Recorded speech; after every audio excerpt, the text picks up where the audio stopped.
Good afternoon. Welcome to this Tuesday edition of Wire to Wire. Hello, everyone, from Horseshoe Indianapolis for this first Tuesday in May alongside Racing Rachel. Hi, track everybody. Announcer John G. Dooley. Great to have you with us. We've got 9 races on tap here today. Main track is fast, all main track card. We are again off the turf course. Yet to be on the turf course this year, but fingers crossed, we're getting closer by the day. With that said, 8 thoroughbred races, Rachel, including a quarter horse allowance. That'll wrap up the program at 350 yards. Also, at the tail end of the card, you'll want to stick around for that quarter horse dash. Oh my gosh, yeah. Quarter horse grand high five. Carryover galore. $3,019. Yesterday we had a few. Today we have one. We love to see it.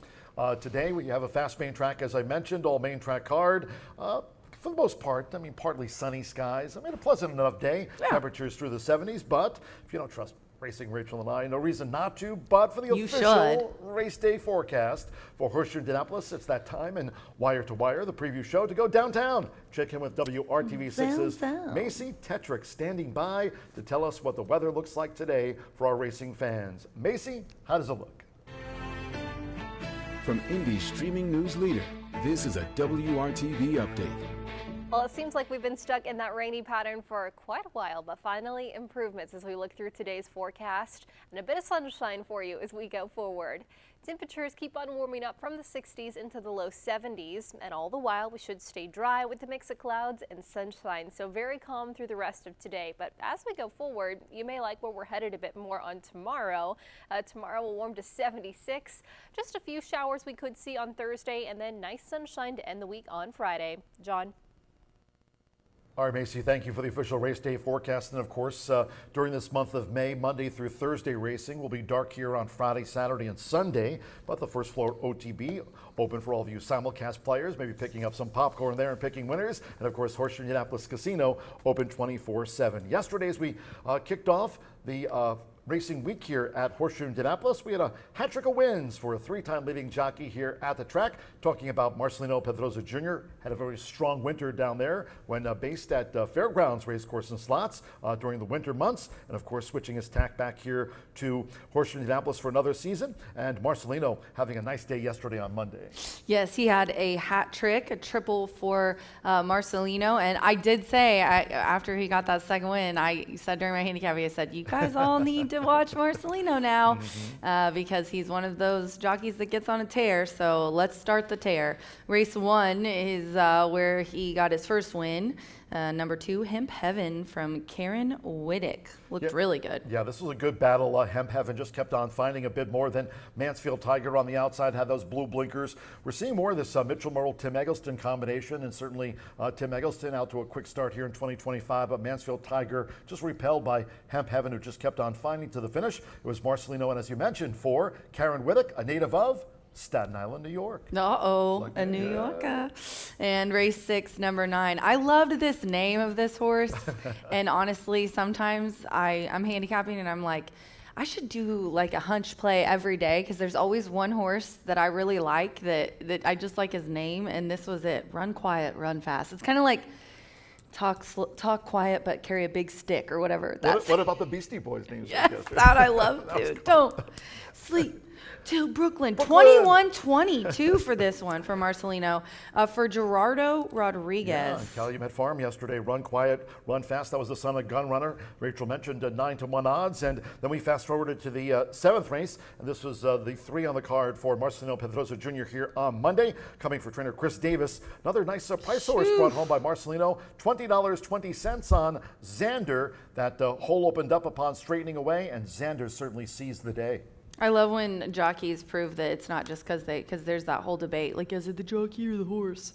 Well, Marcelino's a really good jockey, and he just proved it, winning twice yesterday on $20 horses. And our long shot streak continues. We were talking about how on the card we had, was it Saturday's card? It was almost every single race except a couple were long shots. So definitely keep your eye on the long odds horses this week. During this month of May, we've got contests for all the horse players, Mondays, Tuesdays, Wednesdays, and Thursdays. We'll talk about that in just a moment from now, as it is the Tuesday contest, a retool contest. More on that in just just a moment, but if you're joining us here on track, maybe after the races, you're looking for something to do, well, maybe you'll head to the Horseshoe Casino, of course, open 24/7, and there's a giveaway there coming up here this month that you might want to certainly check out. Talking about the Corvette giveaway, Rachel, in the casino, one lucky Caesars Rewards player will win this 2025 Corvette Stingray convertible 2LT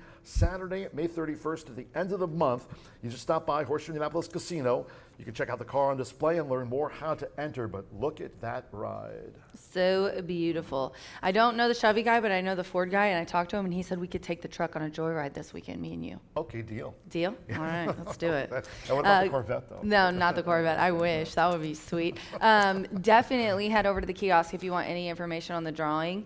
All of our kiosks, we have one downstairs by the program stand, but there are tons over in the casino. All you have to do is swipe your Caesars Rewards card, and you will be able to access all the information for our giveaways. That's the giveaway at the end of the month, talking about that Corvette giveaway over there in the casino. Now here on track, contests, we're loaded during this month of May. Yesterday we kicked off with Dooley's Legends for the first time in 2025, thanks to all of you that took part in that contest on track, or maybe you're playing online at horseshoeindycontest@gmail.com. Today, we've mentioned it's back in 2025. During the off season, Rachel McLaughlin and Tammy Knox, Rachel and Tammy taking a look at this contest, tweaking it a little bit, but back for players here on track and online. It really burned, I mean, Tammy is the lead on this, but she brought it up. It really burns our biscuits. People would just come in the first day, write down a couple jockeys, and coast to the end. We made it to where every day you do have to come in and pick 2 jockeys from any thoroughbred races every Tuesday, and then you earn points towards the finale July 15th. Bonus points are awarded if your jockey gets 3 or 4 times in one day, and a $100 weekly prize goes to the top player every Tuesday. So we will be announcing later. John will be announcing later, because I have to go get Ray from drama, who the winner will be. Honestly, okay, mom rant for just a second. You've got the floor. And AV heard me rant about this, so Josh and Aaron are sitting down there going, here we go. It's like One shot. Okay, mom rant. Christina will get me on this, Blacker. Gabby will get me on this one day. Her kids are probably too young. But this is a 4th grade drama production, you guys, and they have them going every single day until 5 o'clock after school to practice. And then on Friday is the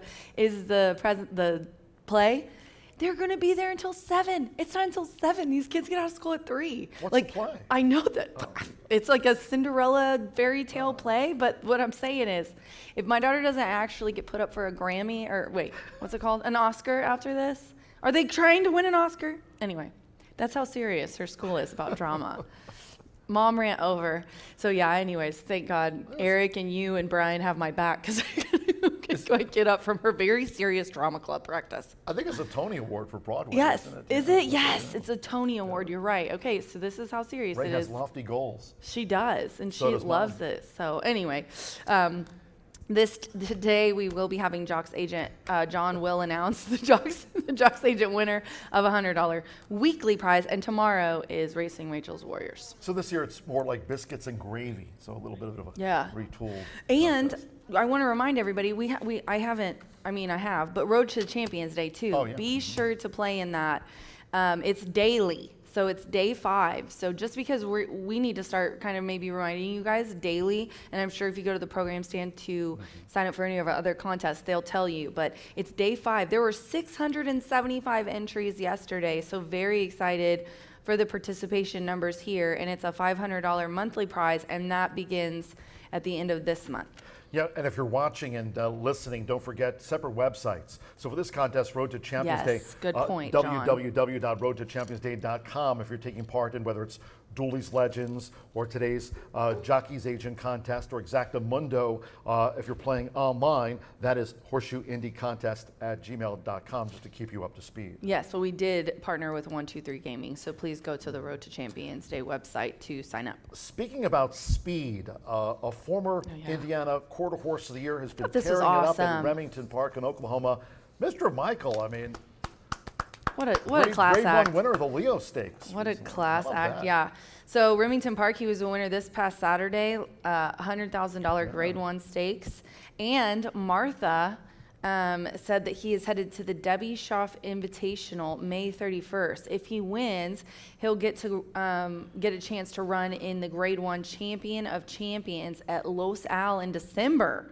So that winner has a shot at being named the AQHA champion horse. So with his win this Saturday, Mr. Michael has now won $618,000 in career earnings. So very, very proud of him. He's closing in on our richest Indiana-bred quarter horse, Stone Cold Leader, with 656. So, oh, and I forgot the best part about it. Michael bred both horses. So just very excited for them and Claudio Barazza, wonderful connections. Yeah, so here's a former Indiana Quarter Horse of the Year, Mr. Michael, tearing it up there in Oklahoma. In the meantime, closer to home, congratulations. We ran our first Quarter Horse meet and juvenile dash of the season yesterday. And the winning trainer, someone other than named Tim Eggleston or Tony Cunningham. Congratulations, Jesse Vasquez, teaming with Giovanni Vasquez Gomez. They had that Quarter Horse maiden juvenile dash winner yesterday. And of course, we're closing today's card not only with a Quarter Horse Pentafecta of over $3,000, but a Quarter Horse allowance dash, a nice one over the $350. Yes, we're definitely proud of them. So looking forward to a wonderful Quarter Horse meet. Yet to get on the turf course here this season, as we, of course, we're still in the early stages. But it's ready to go. 123-day meet. It's just this rain. May 14th, Caesar's Day. That is the big turf card of the season here. Caesar's Day. We all look forward to it. We have it marked down on our calendars. They're certainly right there on the refrigerator magnets. We know that all of you have. Caesar's Day coming up. It's fast approaching. I mean, this month is already. I feel like it's ripping past. We got Mother's Day coming up, and then Caesar's Day on May 14th. Yeah. I feel like it's ripping past as well. I think it was my trip to Kentucky that really did it. But Caesar's Day, very excited for everyone. Yeah, like lost 4 days there. I'm never going back. Mark your calendars for Indiana's richest day of our turf racing. $150,000 Caesars, $150,000 Horseshoe Indianapolis, both black types. And we have the $2,500 Caesars Racing Legends contest presented by our partners at the Indiana HBPA Wednesday, May 14th. Yeah. Play online or at Horseshoe Indianapolis. And we're really excited. So $2,500, big day. Lots of amazing racing for us coming up just around, like you said, just around the river bend. Yeah, I mean, here it's the first Tuesday in May, and now we're talking, of course, after Mother's Day. We'll have the Caesar's Day coming up on that Wednesday, May 14th. And then, for the most part, as I mentioned, we're Monday through Thursday cards here during this month. And on May 17th, it gets spicy. Yeah, that's going to be Preakness Stakes Day. So we'll have no live racing here on that Saturday with the Preakness Stakes, of course, from Hi-Ho, Pimlico. But that coming up, the OTB doors will open at 9:30 a.m. and a lot of buzz, of course, nothing but positivity on X and people talking about sovereignty. Is Bill Mott going to run the 151st Kentucky Derby winner there in Maryland for the Preakness Stakes on the 17th, as I mentioned? So that remains to be seen, but always an exciting race there at Hi-Ho, Pimlico. I've known Dave Rodman, the announcer there, he probably doesn't want me to say this, but for decades. And, Dave's done a terrific job there year in and year out calling the races for the Maryland Jockey Club. But sovereignty or not, look forward to the Preakness Stakes on the 17th. Yeah, we're going to open early, so if you'd like to view the Preakness Stakes and you're not going, which it's a pretty long haul, come on out here to our Horseshoe Indianapolis OTB and we'll get you set. Thanks to our big sponsors in 2025. Back is Brown Forman and Breed Development. Murphy Trailer Sales, they are the Winner's Circle sponsor. They were the Winner's Circle sponsor in 2024 and again this year here in 25. Terrific customer service and loyalty since 1984. If you'd like to reach out to them, you certainly can by dialing the number you see on your screen. Murphy Trailer Sales, the Winner's Circle sponsor here for racing at Horseshoe Indianapolis. Also back with us sponsor-wise, B&H Electric. They've got their signs up there on that bright infield board. B&H Electric with locations throughout the Hoosier State, including here in town. You can check them out on the World Wide Web at bh-electric.com. And we mentioned Hubler Ford, Indiana's giant Hubler, with location here in town and also in Franklin, Indiana. DriveHubler.com. Racing Rachel ready to get on with it and check out that truck and apparently drive it downtown with me on Saturday. That's right. No live racing here on Saturday. Perks of the sponsorship job. Absolutely. We'd love to hear from all of you on social media. You can reach out to, of course, Racing Rachel. On X at Racing Rachel M. Also on Instagram. You can follow me at John G. Dooley. Love to have you take a peek at my X, talking about not only thoroughbred horse racing. I'm a big World War II history buff, this year marking VE Day 80 years ago in 1945. And also Brian Aragoni. We miss B, not on the show today nor tomorrow. Is that right? Yes, that's right. Okay. And Martha Clausen Sorry. will be along to talk about that quarter horse allowance dash over the 350 and a quarter horse pentafecta carryover. You can get that and more from Martha at Martha Clausen. Yes. What happened? Aaron's just talking to me in my ear and telling me dirty jokes.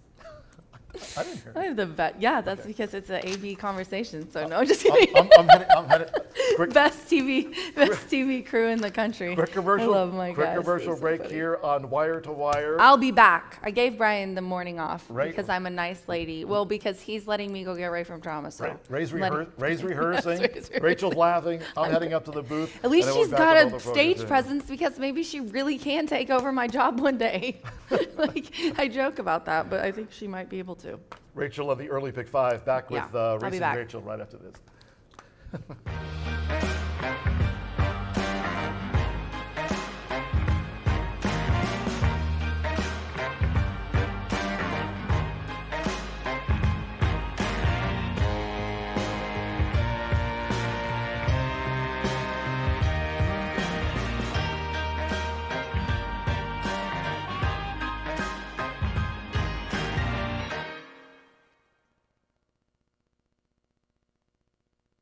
At the Thoroughbred Aftercare Alliance, we believe in giving every thoroughbred a second chance. Thanks to you, the owners, trainers, breeders, and every supporter, You've created a ripple effect of change that's helping these magnificent animals move on to new careers and safe, fulfilling lives after racing. Every single donation, whether big or small, is contributing to a brighter future. But this race is just beginning. Because of you, we have gained incredible momentum and we're ready for more.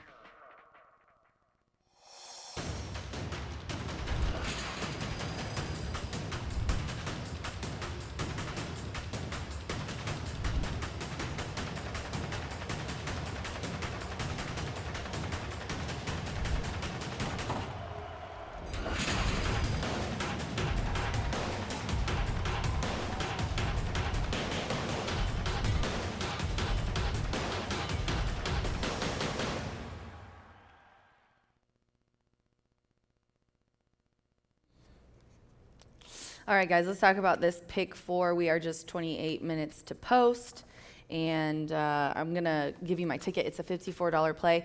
Honestly, I thought about singling in this first race, but when I got through the rest of my ticket, I sort of started looking at it, and I was like, you know, I always try to keep it. This is kind of the max that I'll go with, because Brian is more for the hardcore handicapper. His tickets are a little bit bigger, but they do pay more, I will admit. Mine, I had one that was a $40-some ticket that paid $295. So that's kind of the different styles that we have handicapping wise. I honestly ended up, after I looked at it, I thought, okay, is there anywhere that I would like coverage on this ticket? And I was really happy with this last half of it. But this first race, this maiden claiming for 12.5, maidens are always, you know, when horses are dropping down, it changes things a lot. When you have first or second time starters, that also changes things a lot, which is the case with the inside and the outside horses in this group. So I ended up deciding to just add all 3 of my selections instead of singling, and it's a 3 to 5. So if you have another opinion stronger later in the race, or you love this horse and you think later in the sequence you want to add, I totally get it. But we're going to do 4, 6, 8 here in the first leg. QB9, Mitchell Merle. You know, Mitchell had, I think, two seconds yesterday. Marcelino had a couple of nice seconds as well, but there were a couple times I had Mitchell picked. He got second. Didn't mind that at all, but obviously him coming here from Kentucky says a lot. Steve Manley trains when he's the beaten favorite. He's 23%. First start with a turn. Oh yeah, it was at Turfway. So this horse today is in a 6 furlongs maiden claiming 12.5, and he is going to go from poly to dirt today. He, like I said, he was the bidder's favorite last time out, and honestly, he was third versus maiden claiming for 15. This is maiden claiming for 12.5. I think that he's the obvious here. Now, I did try to pick a couple that would pay a little bit better. I love this 6 at 18-1, King Hazelton. Evan Roman is aboard for Kenny Spraggins. Love Kenny, capable horseman, 4-year-old gelding. He's making his 7th lifetime start. He's never hit the board, but this horse has been in so tough. He tried him at Keeneland on the turf, here on the turf, then ended up some maiden special weights, and he mixed it up, but he really hasn't done anything. He lit up the board once, which I'm sure was good. He's tried him in a maiden claiming for 12.5, and look, for the first time since back in 2024, showed some really nice early speed, but hey, it's the first out of the meet. He faded back. Let's give him one and see what he does today. So at 18-1, I thought that would be, and some crazy long shots have been coming in. I know we need a winner, and I know we got a 3-5, but this has been happening here the last couple weeks where 3-5s are getting defeated by $20, $30 horses. So Vino Caldo's who I'm going to go with next. 4-year-old gelding. Angel Serpa is up for Joe Davis. This one had a barn change. We're going to draw a line through that last race. He stumbled at the start, and Angel came off. He was fine. He's back on again. They're going to try it a second time. So this is the second time with the trainer, and he's 20%, which is kind of the similar case with QB9. We're going to go to the second leg. This second race is a 3-year-old and up bottom level claiming, and it is a 6 furlong race. We don't have any scratches in here. 6 horse field. I got the 3 and the 4 in here. I thought that this was another race where the 4 is probably going to go off at pretty heavy odds. Tale of Tame was the morning line favorite. It's going to be one of those. I got Mitchell again. Hope I'm not putting too much pressure on him. But let's talk about the 3 real quick. Tale of Fame. Louis Contreras is aboard here for Randy Klopp. He's an older gelding. He's $250,000 lifetime winner. He was in a claiming for 10 last time, and he's going down to a claiming for 5 to start the 2025 meet. I think that's a nice soft start for him. He likes the distance. He knows the track, obviously, really well. Keeping it classy, Mitchell Merles, who else I'm going to put in here. These shorter fields, I just figured 2 would be best to save us for some long shots earlier and later in the sequence. A 9-year-old gelding also knows what he's doing, loves the track. He has had one start under his belt, and he was second in the same kind of race. So he definitely should be right there. He was second versus similar in that one. And then we're going to go to the third race. So I went 2-7 in here. This is a maiden claiming for 15,000, 5.5 furlongs on the dirt. Another one that were good, except for one little scratch we got decimated a little bit later, but first time starter from Karamari is out. The 4 Illicit. Again, I'm going to go 2 in here because it's a shorter field of 6. Small Town Accent. Sammy Bermudez is aboard for Aaron West. Aaron having a West brothers doing wonderfully. Ethan had a Kentucky Derby horse. Aaron off to an amazing start here in Indiana. Had flashed like a little bit of speed in the debut, then caught the slop in July, and then he took him off for the rest of the year. This is first out for 2025. He's 23% when he goes maiden claiming. Sammy has been riding really well for him out of their last 7 starts. 6 have been in the money. And then the 7, I also included Aaron. 5-2 on the morning line. Ramos is hot. Riding for Steve Dunn. Making its first start. Same kind of thing. This horse had a 3rd place finish. Showed a little bit of speed. Didn't do very well. They decided to give him the rest of the year off. And it's the first out for 2025. And he's dropping from maiden special weight, which is key for both of my picks, the 2 and the 7, into maiden claiming for the first time. In the 4th leg, we are going to try to find a few. This is the one that I thought the outside horses were really going to be interesting. I like that the 11 draws in here. This is a Indiana bred allowance, 3-year-old and up. It's going to move from a mile on the grass to a mile and 70 on the dirt. The 4 and the 7 are out. McKenna is on the 8. Mystery Impact, and like I said, the 11 draws in. I put 9, 10, 11 here in my selections. We're going to start with a little bit of a long shot. You Are Not the Father. Hannah just rides wonderfully for Tiana, which is the case here, who she is bred, own, and trained this 5-year-old gelding. They kind of have to carve out their niche. I know they were looking for turf Tiana's still going to try him on the dirt. Likes the distance, though, is kind of what it's a very similar distance, a mile. We're only adding 70 yards. So a couple of the second place finishes have been at that distance with Hannah. She specifically rode this guy, loves him. I know she's a big fan of this horse. So You Are Not the Father. I'm going to throw in Zach Alberto Burgess is aboard for John Herring, making its first out of 2025 competitive here. But golly, look at this horse. If this horse can get clear, he's going to do great. Bumps at the start, awkward start. He gets out of the gate every time like a crazy man. We'll see if maybe he's changed that here today. But yeah, he ran second to close out the meet last year. And also, John Horan has been hot as well.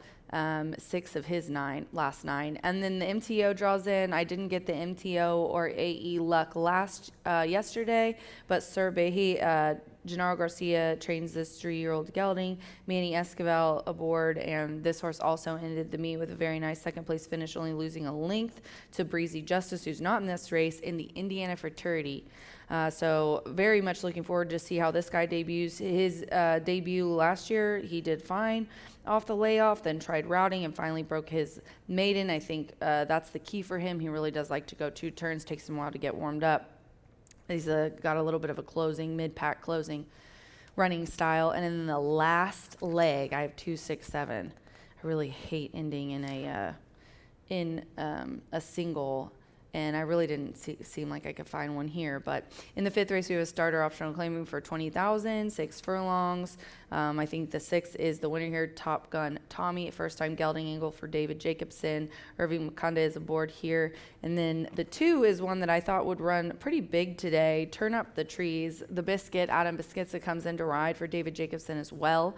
I think he fits here. They moved him over to David, and the Biscuit, I think, is getting up for the first time, but he does well when he sends him here. Off of a win as well, was his last 2 in kind of a similar race, and has a little bit of a freshening. So that was kind of my interesting pick. And then another little bit of a long shot you might mix in here is the 7, and that is code Omaha. I heard a funny story from Peyton Manning about Omaha. But yeah, the Peyton Manning hunch play. They're taking this one off Lasix. It's dropping down pretty big in class. Lily Gonzalez last year crushed it. She knew where to put her horses. So I'm definitely watching her, and Flacco's going to ride. So that's my $54 play for the early pick 5. If you get a chance, get on X and pick up my free tip sheet. Also, we have it available down on the first floor clubhouse. So in this first race here, I've got 4, 6, 8, 3 to 5 favorite on top. We're 18 minutes post. We're going to send it up to John to do the changes here momentarily for our Tuesday card here at Horseshoe Indianapolis. Good luck.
Good afternoon from Horseshoe Indianapolis. Hello now from the broadcast booth. Great to have you with us. Track announcer John G. Dooley. 9 races on tap under partly cloudy skies. Temperatures around 70 degrees. All main track card. We're off the turf. Main track fast. If you have your programs close by, let's take a look at the changes and corrections on today's racing program. Opening maiden sprint starts the 50-cent early pick 5. At the top of the card, scratch number 2, Just Pickles. Number 2, Just Pickles has been scratched. Number 3, Banadoso is a gelding. Number 3, Banadoso should be listed in your program as being a gelding. Number 6, King Hazelton. The ownership, Kenny Spraggins and Marilyn Palazzo. Part of the ownership of the 6, King Hazelton, just to note that.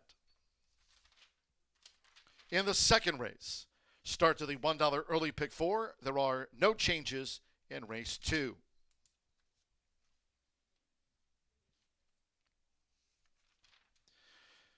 In the third, from the maiden sprint, take out the 4, Illicit. Number 4, Illicit, has been scratched. So the fourth race we go. One of those taken off the turf course. All main track card. This race will be run at 1 mile and 70 yards. Scratch the 4, Gin and Whiskey, and the 7, VMAX. Scratch the 4 and number 7. That starts the 50-cent late pick 5. Race 5, Sprint, kicking off the $1 late pick 4 presented by Itoba. Race 5 due at 4:14. Number 4, Vanzi, has been scratched. Scratch number 4, Vanzi. Number 8, Mr. Kelly. The ownership, KEM Stables of David Fishbein et al., Michael Iserman, and Earl Silver. Ownership correction for the 8, Mr. Kelly.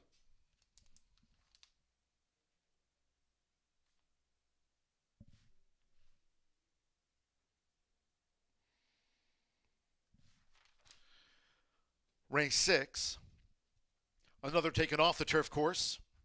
The 6th race maiden will be run on the main track at 1 mile. Scratch 1, Run Lily. 2, Strife. 3, Hope Diamond. Take out the 6, Screaming Mimi. 7, La Liberta. 8, Stents and Statins. Scratch the 9, Starship Beauty. Take out 12, Ocean Ripple. 13, Nora May, and 15, Starship Aries. Note number 11, Mare Soleil, and the 14, High Summer Draw In.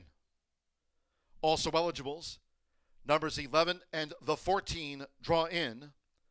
No superfecta wagering, no pentafecta to be featured. Scratch 1, 2, 3, 6, 7, 8, 9, 12, 13, and number 15 all have been scratched from the maiden. Following that maiden mile, race 7, from the state bred sprint, take out 2, Theo's Promise, and the 6. Give me 3 steps. Scratch the 2 and number 6. In the 8th race, off the turf. This will now be run on the main track. There's the new distance, 1 mile and 70 yards. Scratch 1, Real Fast. 2, Pool Guy. 3, 2 Beers by 10. Take out the 4, Passing Judgment.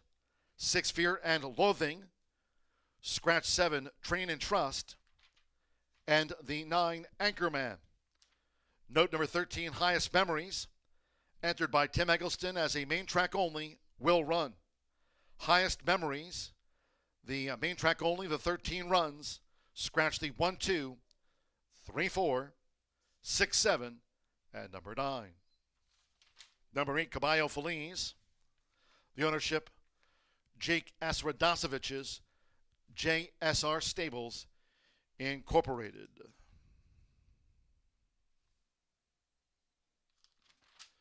And in the 9th, closing the card on this first Tuesday in May with a quarter horse allowance dash over the 350. Mark down the quarter horse Grand High 5 carryover. The quarter horse Pentafecta, $3,019 for a quarter horse Pentafecta carryover. And in the finale, scratch the also eligibles 11 Elegant Train, 12 Bourrée, and the 13 Famous Lollipop. There a look at the changes and corrections on today's 9-race card, all main track card, as noted, off the turf. Main track label fast. We'll have the maiden sprint opener due off in 10 minutes time. Make it a great day with us here at Horseshoe Indianapolis.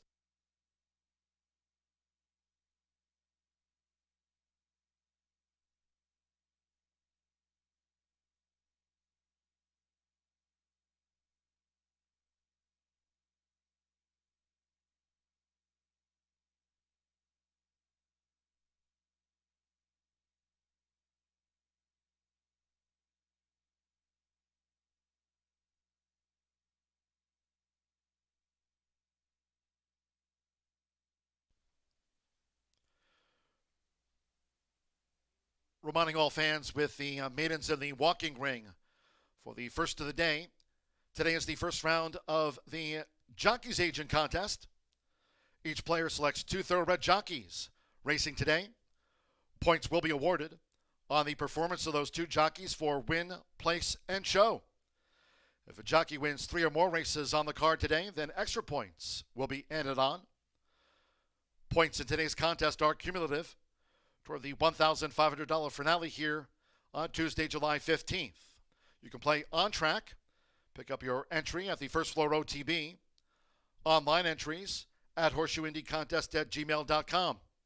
Those entries in today's Jockeys Agent Contest are due by 2:10 p.m. first post. Take part in today's Jockeys Agent Contest, featured here on a Tuesday at the Shoe.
Horseshoe Indianapolis paddock judge Brandy Bell with a call for Riders Up.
The horses stepping onto the track for the first race. Maiden sprint here at the top of the card, a field of 8. Scratch 2, Just Pickles. Number 2, Just Pickles has been scratched. 3, Banadoso is a gelding. The 3, Banadoso, a gelding. Race 1 features Exacta, Trifecta, Superfecta. Double pick 3 starts at the 50-cent early pick 5 on an all main track card. Main track fast. Now with 2 minutes to post time. 2 minutes.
We're now less than 1 minute away from post time. Maiden sprint starts the 50-cent early pick 5.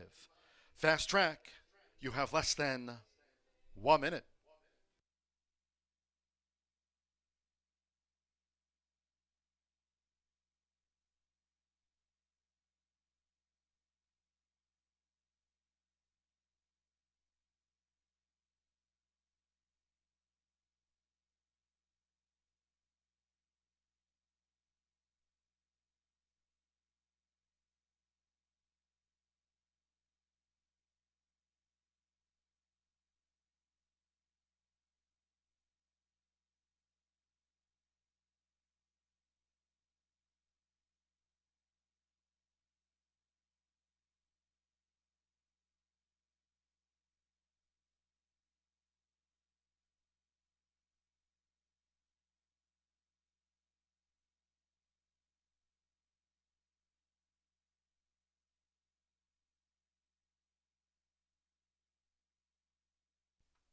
The horses are approaching the starting gate.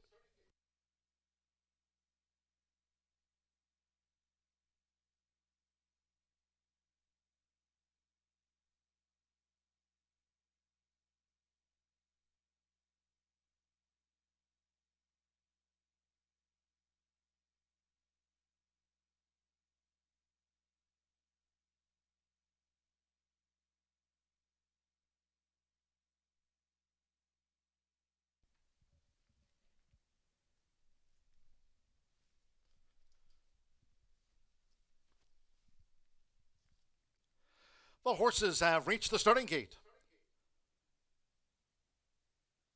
It is now post time. Loading for the first, Simmer Bermudez with Ton Tavern. Augustin Gomez, Benadoso coming up. Joins Ton Tavern. Evan Roman with King Hazelton. Alberto Burgos with Miller to Maverick going into the gate. QB9, Mitchell Murrow for Steve Manley. The son of Ghost Zapper, 3 times started on Turfways All Weather. QB9. Angel Serpa with Vino Caldo, a couple in the back. Santo Sanjo with Mr. Oklahoma.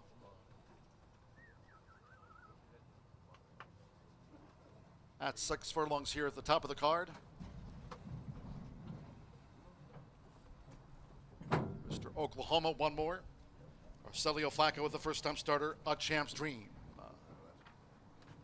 All 9 races today on the main track. Main track fast, they're in the gate. Wayham running at Horseshoe Indianapolis. Miller to Maverick broke sharp, along with King Hazelton flashing speed, and Bandioso right there, part of an early scramble. Mr. Oklahoma now makes the split, and Ton Tavern flashing speed today too. They make this run toward the half-mile pole, and Benadoso in the red cap has taken a short lead from a pressing Mr. Oklahoma. Right there, the first-time starter at Champ's Dream now going for a bid as they enter the far turn. Ton Tavern running a close 4th. Milton Maverick is in 5th. King Hazelton in 6th. QB9 is running second to last and wide. Vino Caldo trails here in the Tuesday opener.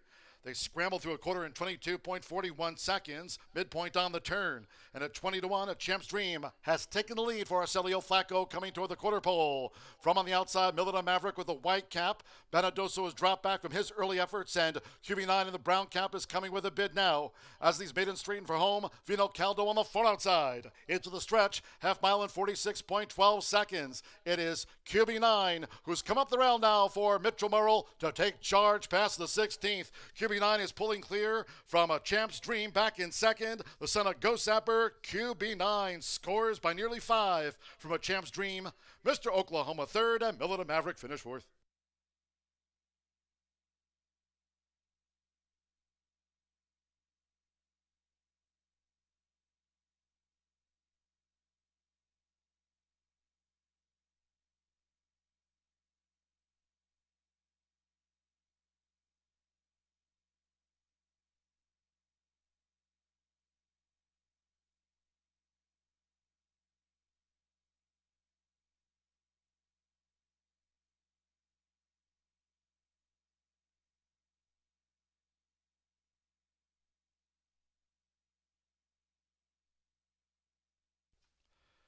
110.63 after the maiden sprint. 110.63 seconds. Auto official 4957. Here's the top of the card, number 4. QB9 at 3-2 first. Number 9, a Champ's Dream, 20-1, debut second in a good effort. 5, Mr. Oklahoma, at 5-1 odds third. And here's the 7, Milita Maverick, at 5-2 fourth across the finish, 4-9-5-7. First favorite home, QB9, 4-year-old son of Ghost Zapper, will get off the mark in his 4th career run. Mitchell Morrow for Steve Manley. It's QB9 at 3-2.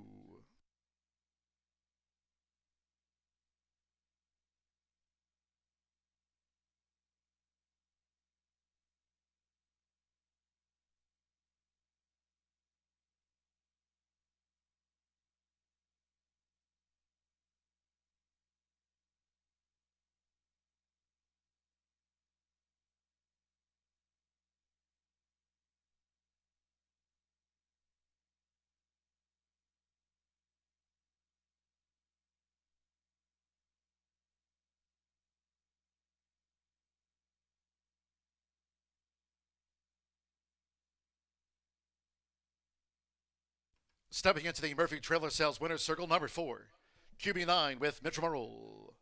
QB9 is a 4-year-old dark bear brown colt by Ghost Zapper. Out of the More Than Ready mare To the Morning, Steve Manley trains for Daryl and Evelyn Yates and Wendell Yates.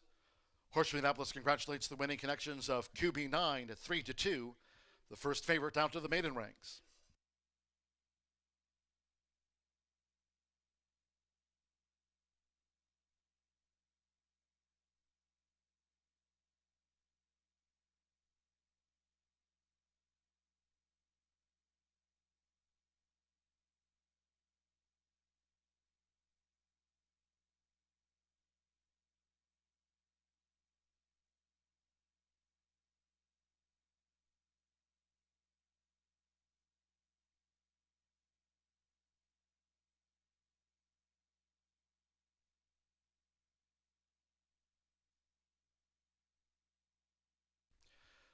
The result of the first race now official.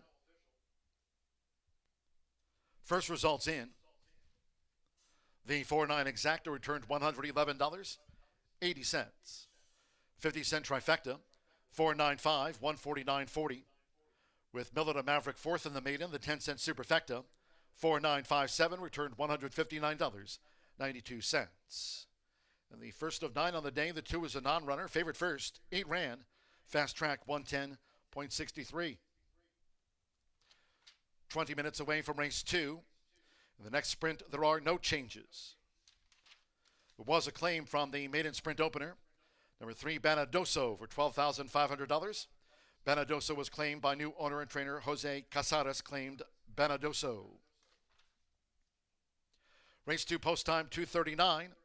In all cases, please do try to make your Horseshoe Indianapolis selections and wagers today early. Thank you. Coming up in a moment, our first replay of the day of the maiden sprint. Hope you had a bet on QB9.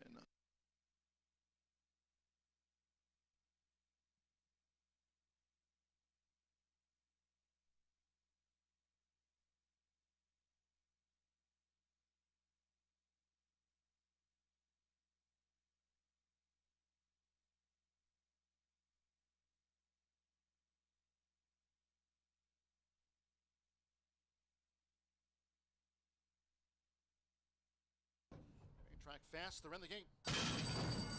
William running at Horseshoe Indianapolis. Milita Maverick broke sharp, along with King Hazelton flashing speed, and Bandioso right there, part of an early scramble. Mr. Oklahoma now makes the split, and Ton Tavern flashing speed today too. They make this run toward the half-mile pole, and Banadoso in the red cap has taken a short lead from a pressing Mr. Oklahoma. Right there, the first-time starter at Champ's Dream now going for a bid as they enter the far turn. Ton Tavern running a close fourth. Milita Maverick is in fifth. King Hazelton in sixth. QB9 is running second to last and wide. Vino Caldo trails here in the Tuesday opener. They scramble through a quarter in 22.41 seconds, midpoint on the turn. And at 20-1, a Champ's Dream has taken the lead for Arcelio Flacco coming toward the quarter pole. From on the outside, Millard Maverick with the white cap. Benedoso has dropped back from his early efforts, and QB9 in the brown cap is coming with a bid now. As these maidens straighten for home, Vino Caldo on the far outside. Into the stretch, half mile in 46.12 seconds. It is QB9 who's come up the rail now for Mitchell Murrell to take charge past the 16th. QB9 is pulling clear from a Champ's Dream back in second. The son of Go Sapper, QB9 scores by nearly 5 from a Champ's Dream. Mr. Oklahoma third, and Millard Maverick finished fourth.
9 minutes to the second race here at Horseshoe Indianapolis, and we do have a bottom level claiming for 3-year-olds and up.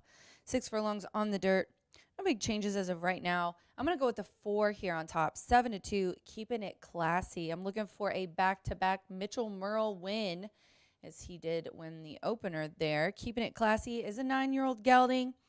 He knows his way around the Indiana dirt, as 24 of his 34 starts have been on Indiana dirt. I think it's interesting. Tim Eggleston, he's having a really good meet in both thoroughbred and quarter horse, as has been the case the last couple years. He's good in sprints. I just looked up the sprint distance, and he's 18%. So I thought that was not shocking with a quarter horse trainer. He's not now. Now he's both, baby. Second off the layoff, this one ran on April 22nd. It was in second place versus similar in there at 2-1. So I think he's the one to beat, and I'm rooting for Mitchell to get a double here. The 9-1 bettering Marcelino Pedroza coming off the hat trick yesterday. He's riding here for Fausto Gutierrez. This is a 4-year-old gelding. Fausto is actually 20% first after the claim, which is the case here, as he was claimed on the 29th in a $5,000 race at Turfway Park off the Poly. He has ran on Indiana dirt once before. It was a long time ago. We'll see what happens, but this horse definitely looks good. I don't think people are counting. This horse has been on Poly a lot, and I get that there hasn't been too much. Last really nice race that jumps out at you is last September on the slop at Churchill, but this horse's 2 wins have come on the dirt. Let's not forget that. And then the 3, Tale of Fame. This is the even money favorite. Louis Contreras is up here for Randy Klopp. Randy's 18% off the layoff, which is the case for this guy who's taking a 5-month break and coming back in its first out of 2025. This is the class of the race with a rating on my Brisnet pages of 110, and he is chomping at the bit to get going here in the paddock. You love to see it. Has some nice speed figures in his races. Last year he ended the meet in a claiming for 10. So he's dropping down in class. He has a 98 at the distance. And if we could take a look at our DRF time form, who has the 3 to win here. He's running style is speed. He has a trainer rating of 76. Early pace, obviously, I just mentioned 104. And Klopp's already at 15% in the win clip. And very much looking forward to see how this horse is going to take this group. But if DRF's time form has anything to say about it, they agree with the betting favorite that the 3 is going to take this. They have him projected now at 7-5. We just took it down, but definitely caught up with what the betting public's doing, because right now even money and we're 6 minutes to post. But I'm going to go with the 4 here, keeping it classy. Not really my forte. 3-1 on the toe board in the second. Good luck.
The horses stepping onto the track for the second race sprint.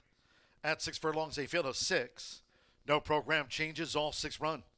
Race 2 features Exacta, Trifecta, Superfecta, Double Pick 3 starts with a $1 early pick 4. All main track hard, main track fast. Nearing post time.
The horses are approaching the starting gate.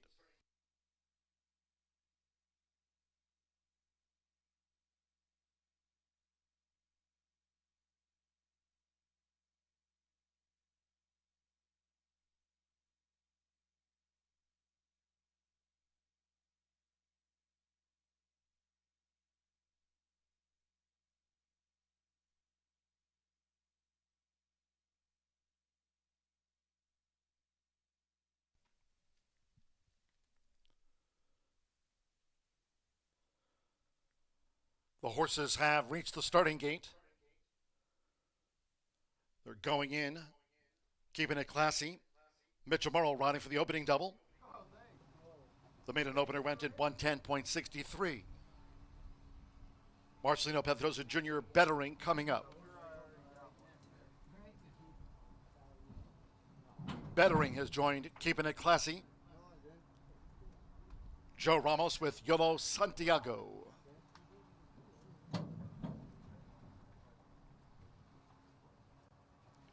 Luis Contreras with Tale of Fame.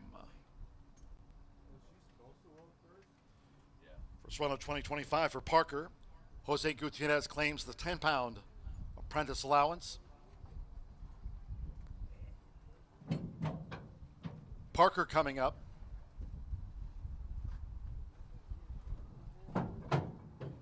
One more, McKenna Anderson with base coat.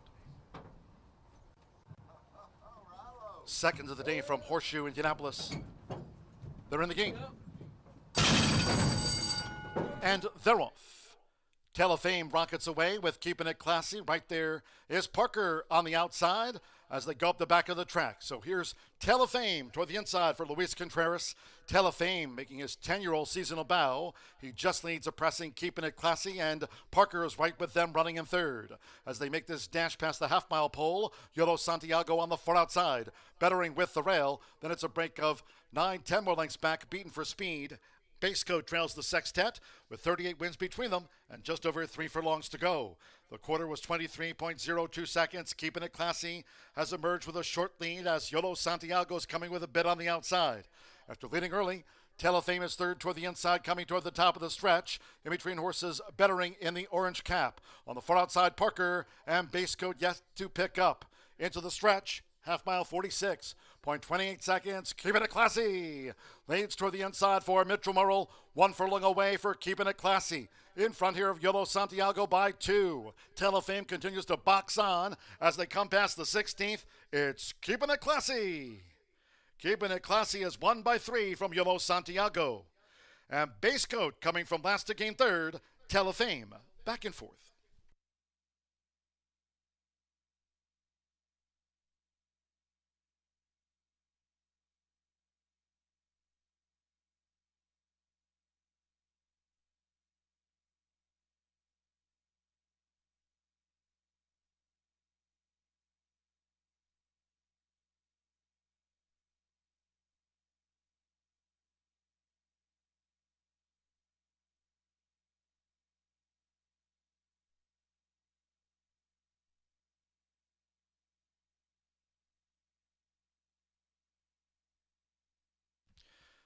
$111.70 after the sprint.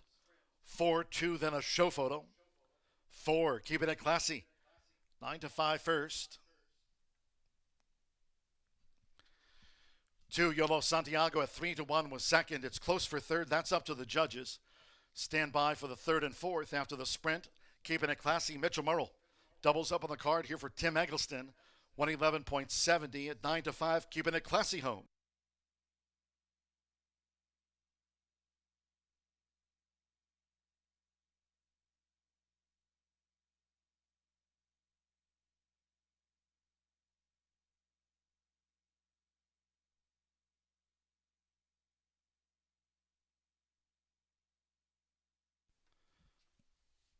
Result of the show photo, 3 Tale of Fame, in fact, held third, a nose over 6 Base Coat. Coming from out of last, 4-2, 3-6.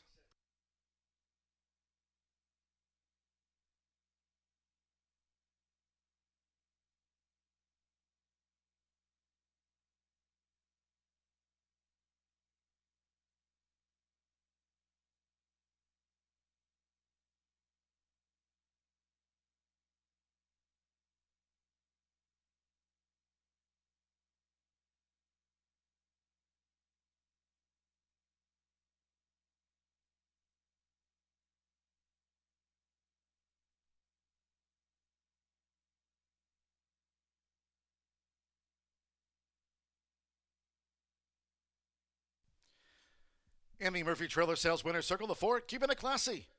Mitchell Morrow with a quick fire double. Keeping It Classy is a 9-year-old. Dark Bear Brown gelding by Stay Thirsty. At a Ginny's Classic by Sky Classic, Brendan, Kentucky, Tim Eggleston trains for breeder and owner Nancy Winchell. He's now a 9-time winner. Horseshoe Indianapolis congratulates the winning connections of Keeping It Classy.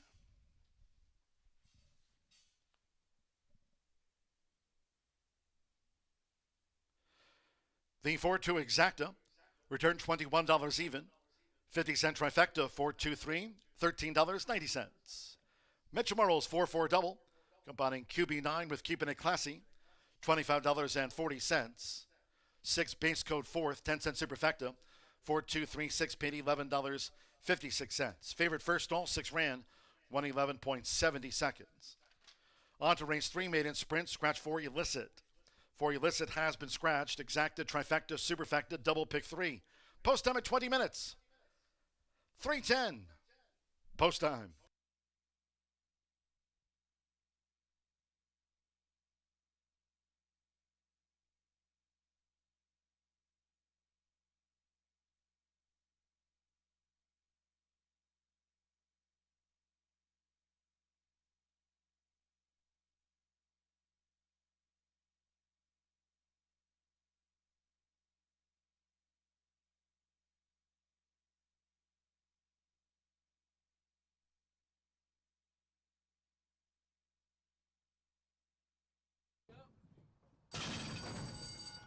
And they're off.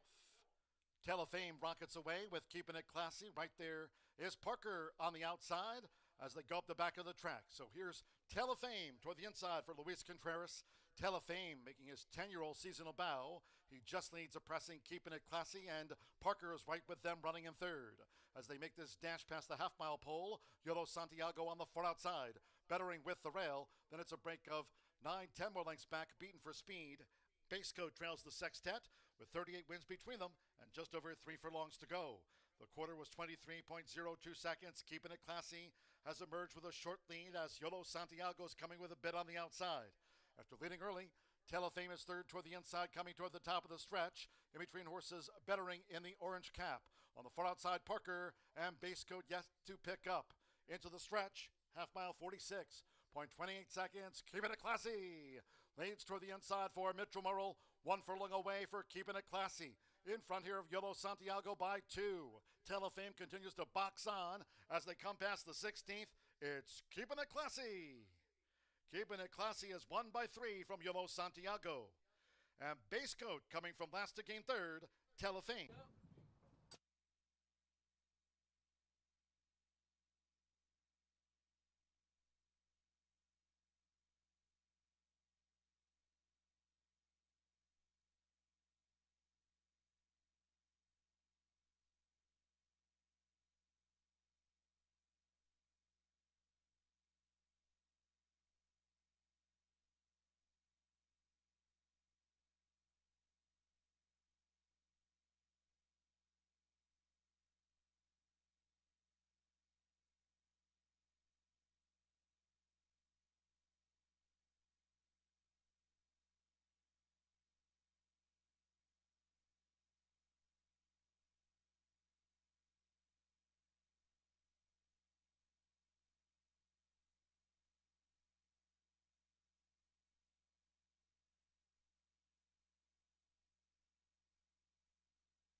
Well, you've moved your tack here to Indiana. Tell us about that decision, Mitch. Yeah, Tim Hanish, my agent, and I, we decided to focus more here in Indiana, and then that way it's kind of a nice middle ground from other racetracks that we can go and travel to. So we're excited to get things started here at the Horseshoe. How was your winter in Louisiana? It was very good. We had 41 winners, ended up fourth in the standings. So it was nice and steady, and we were able to make it count. Awesome. Well, really glad to have you here in Indiana this year. Thank you.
Well, I absolutely love getting my way. And I did get my way because Mitchell just won the early double. So congratulations to Mitch. Let's see if we can't keep this thing rolling. Where are we at? We are 9 minutes to this race. The 4 is out of here. And we have 6 betting interests and an Indiana bred filly and mare 3-year-old nut mating claiming for 15. 5.5 furlongs is the distance. I'm going to go with the 2 here on top. It's a current 8-5 favorite, small town accent. And this is a 3-year-old filly who is trained by Aaron West. Shout out to the West brothers. I mean, just both of them having a great year. Aaron off to a really good start, 21%, win clip 57% the money, and he's 23% when his horses are going maiden, straight maiden, to maiden claiming, which is the case here. This horse ran a couple times last year. Aaron decided to take his time with her on debut. Nice third is the bettor's favorite. Then came back, caught the slop. Don't know what happened, but he didn't race her anymore that year after July. She's pretty much the class of the race. Sammy B is aboard for him, and out of their last 7 starts, 6 of which have been in the money finishes. So I got her on top here. And then I'm going to go with the 7, Aaron, 5-2 on the tote board right now. Gets Hot Jock Joe Ramos, who had a Kentucky Derby mount this year. Happy for him. Steve Dunn owns and trains this 5-year-old mare who's making her first start. Kind of a similar situation. Just taking a look at her right now. She is on her toes, prancing around, looking good, sleek. Just a very visually impressive mare there. She's had 8 months off, kind of a very similar situation as the 2. She ran a few times. He decided to give her the rest of the year off, maybe take some time with her, but she was in maiden special weights. We're dropping down all the way to maiden claiming, and she's going back to 5.5 furlongs, which might offer improvement.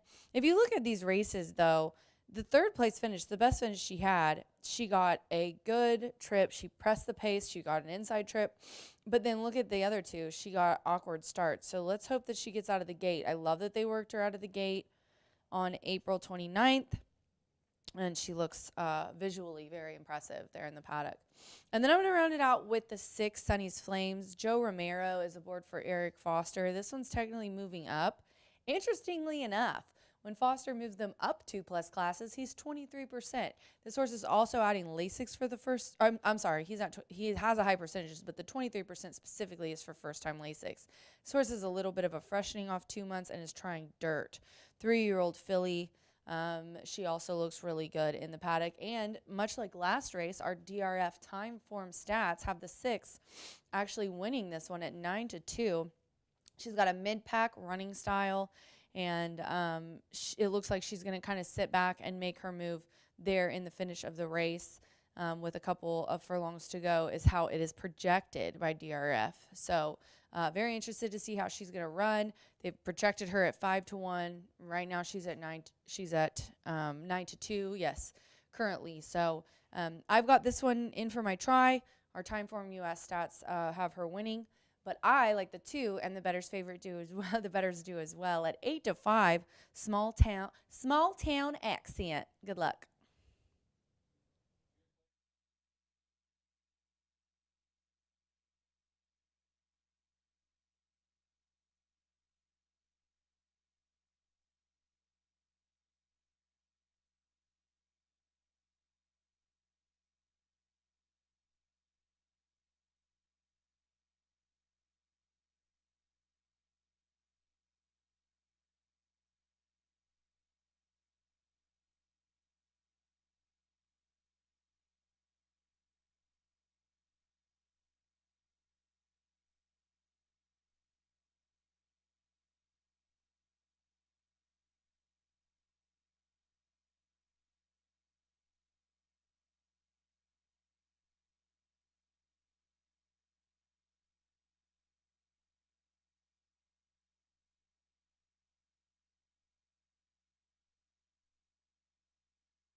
Stepping onto the track now for the third race.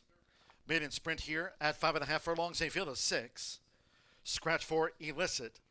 Number 4, Illicit has been scratched. Exacted, trifecta, superfecta, double pick 3. 3 minutes to post time.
We're less than 1 minute away from post time for the maiden sprint.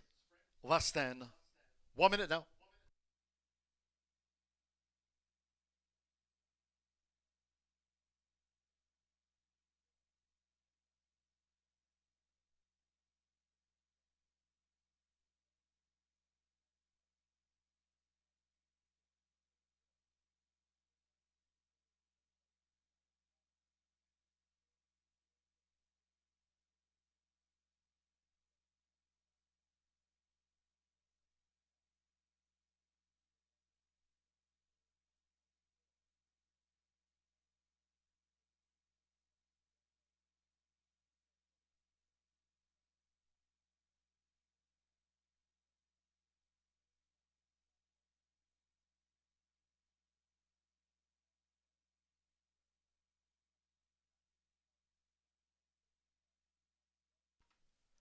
The horses are approaching the starting gate.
The horses have reached the starting gate.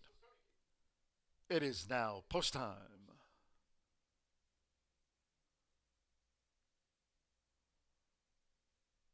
Loading for the maiden distaff sprint. Angel Serpa with Say Yes Annie.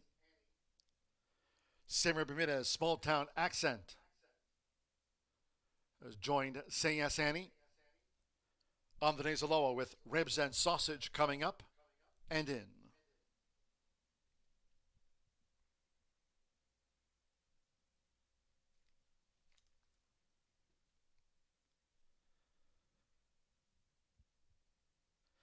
Alberto Burgos with Peter's Dream being led up to the gate.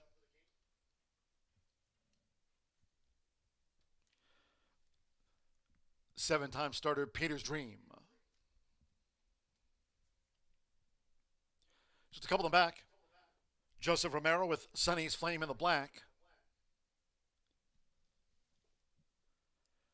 Small Town Accent, 6-5 favorite.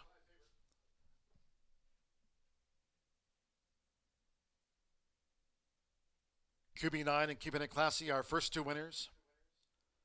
Here at 5.5 furlongs, one more. Joe Ramos with Aaron.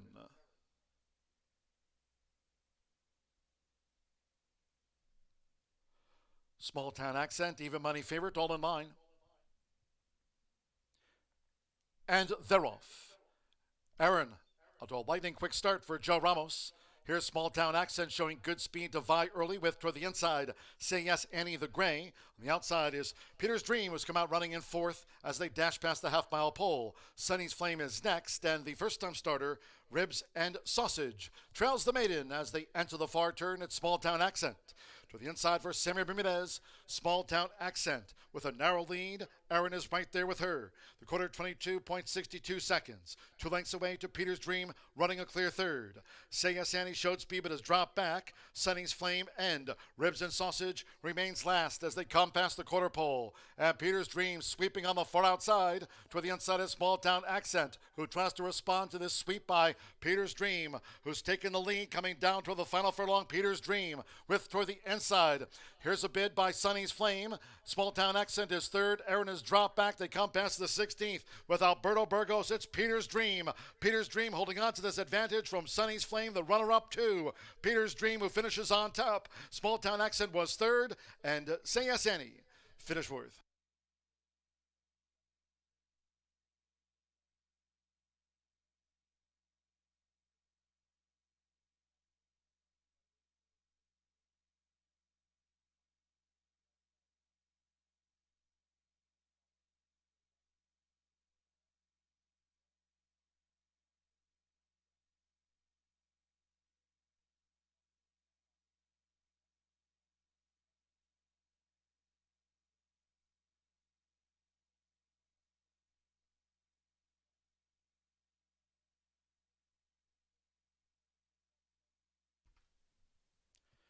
105.67 seconds after the maiden.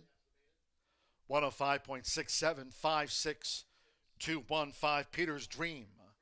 7-1 first, 6 Sunny's Flame. 5-1 second, 2 Small Town Accent. At 4-5, the favorite third, and 1 Say Yes Annie. 19-1 getting into the superfecta. 5-6-2-1 Alberto Burgos for John Harron. Storm's Eye filly off the mark in her 8th run at 7-1.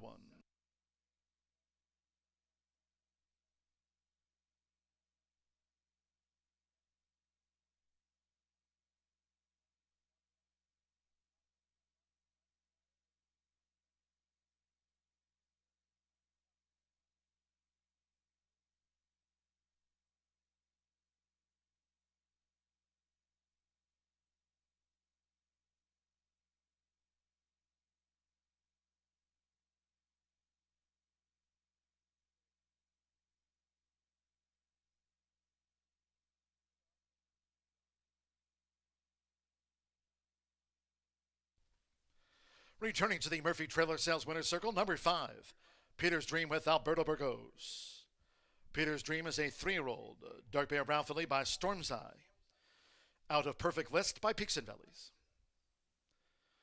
For the trainers, Harron Thoroughbreds LLC of John Harron. Horseshoe Indianapolis congratulates the winning connections of Peter's Dream out of the maiden ranks.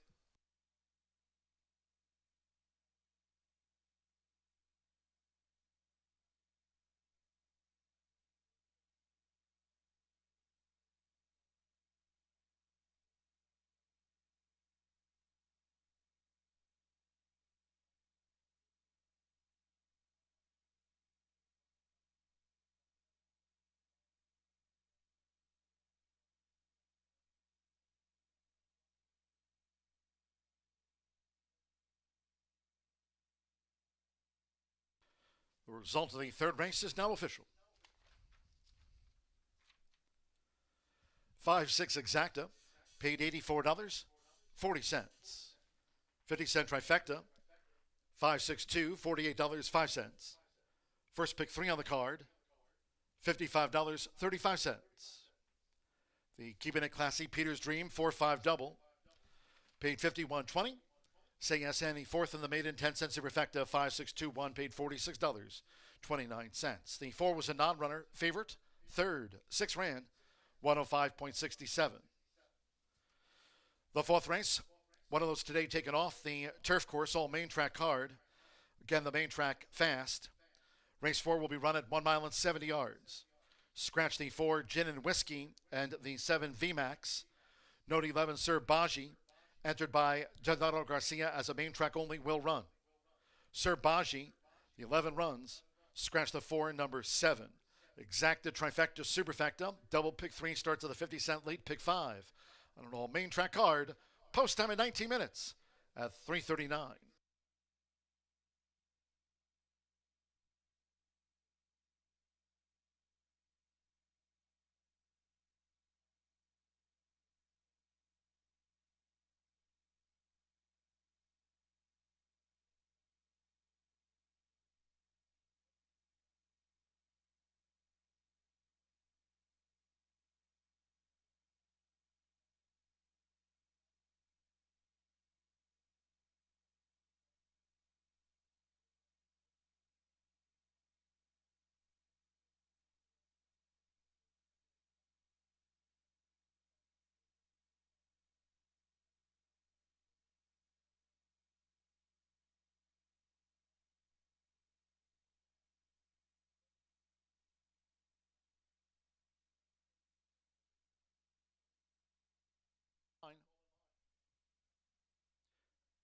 And they're off.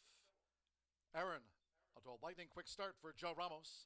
Here's Small Town Accent showing good speed to vie early with toward the inside. Say Yes Annie the Gray. On the outside is Peter's Dream, who's come out running in 4th as they dash past the half-mile pole. Sunny's Flame is next, and the first-time starter, Ribs and Sausage, trails the maiden as they enter the far turn at Small Town Accent. To the inside for Sammy Bermudez, Small Town Accent with a narrow lead. Aaron is right there with her. The quarter 22.62 seconds. 2 lengths away to Peter's Dream, running a clear third. Say Yes Annie showed speed but has dropped back. Sunny's Flame and Ribs and Sausage remains last as they come past the quarter pole. And Peter's Dream sweeping on the far outside. Toward the inside is Small Town Accent, who tries to respond to this sweep by Peter's Dream, who's taken the lead coming down toward the final furlong. Peter's Dream with toward the inside. Here's a bid by Sunny's Flame. Small Town Accent is third. Aaron has dropped back. They come past the 16th with Alberto Burgos. It's Peter's Dream. Peter's Dream holding on to this advantage from Sunny's Flame, the runner-up to Peter's Dream, who finishes on top. Small Town Accent was third, and Say Yes Annie finished fourth. And they're off.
11 minutes to the fourth race here at Horseshoe Indianapolis. We have a 3-year-old and up allowance. This is for Indiana sired. 1.70 will be the distance, as it did come off the grass. Obviously, the changes are as follows. The 4, Gin and Whiskey, the 6-5 morning line favorite, VMAX is out. McKenna will ride the 8, Mystery Impact, and the 11, MTO draws in 4-1 right now on the tote board. I'm going to go with the 10 here on top. I was talking to Jose on FanDuel TV today, and I said I wasn't sure if the 10 was going to end up being the favorite. The 3 is. I like Catch a Night Train for sure. The connections are good, but that horse has never ran 2 turns before. I'm going to go with the 10, Zach. Alberto Burgess is aboard for John Horan, who is off to an amazing start of the meet. He's looking for 2 in a row here, as he did win the last race with Burgess aboard, so they're both looking for a double.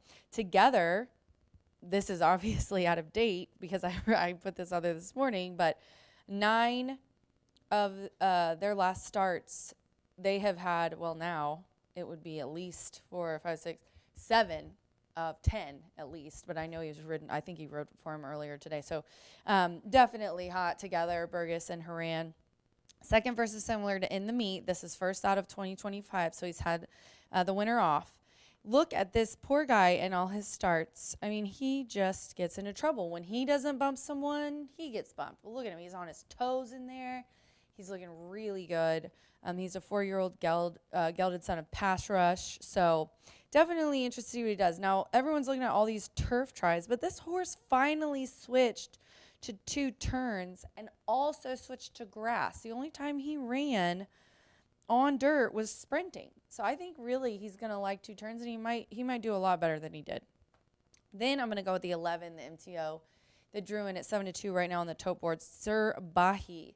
Manny Esquivel aboard for Gennaro Garcia, who co-owns this one with our one of our very special sponsors and owners, Bruce Murphy Trailer Sales. Him and his beautiful wife, Lori, co-own this one with Gennaro. And when you see Gennaro and Bruce team up, take note in the owner standings. The second versus similar, only beaten a link last time at 8-1. That was to end the meet at 1.70 miles, so the distance in a stakes race. Also in the Crown Ambassador sprinting got 3rd. So this horse, really classy and likes 2 turns, is dropping back down to allowance. So there's a lot of upside about him. And then my long shot play is Tiana's You Are Not the Father, the Murray nod. Hannah Leahy aboard for Tiana, and she just loves this horse. I've heard her talk about him before. Hannah's ridden this horse every out. So I went through and I saw that this one ran on turf a few times, and he obviously likes that. But then I went back and I saw that he ran a mile on the slop last July, 2nd. A mile, yes, on the turf, a 2nd. And then tried sprinting on the dirt. He doesn't like sprinting. He loves to go 2 turns. Him and Hannah have had a little bit of trouble as well last year in the gate, squeezed, studied. He kind of got out awkward one time. So if Hannah can keep him out of trouble out of the gate, I fully intend on him. Would not be shocked at all that he finishes in the money. And Tiana has on something sparkly. And I've done interviews in the past where I've told you guys, if the girls wear something fancy, they're hoping for a trip to the winner's circle. I've got 10, 11, 9. I want to mention time form one more time. They have had my top selection my 3rd selection finishing to win. Today we've got the 10 finishing. Their finish projection is that the 10 will finish first. So I've got 10, 11, 9 going into the 4th race for just 7 minutes to post. We do have Brian's late fire 5 ticket up. In this race, he does do 3, 6, 11. Spreads in the 5th race, 2, 3, 5, 7, 8. He will single the 14 in race 6, 3, 4, 5, 9 in race 7, and 11 and 13 to close it out for a total ticket price of $60. Good luck.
The horses coming onto the track now for the fourth race. This race taken off the turf course. It will be run on the main track at 1 mile and 70 yards, a field of 9. Scratch 4 Gin and Whiskey and 7 V Max. Scratch the 4 and number 7 from the race card. Main track fast, exacta, trifecta, superfecta. Double pick 3 starts at the 50-cent, late pick 5 here. 2 minutes to post time. Due in 2.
Less than 1 minute to post time.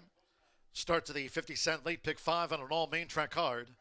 The horses are approaching the starting gate, going down to the 1 mile, 70-yard start. Fast track.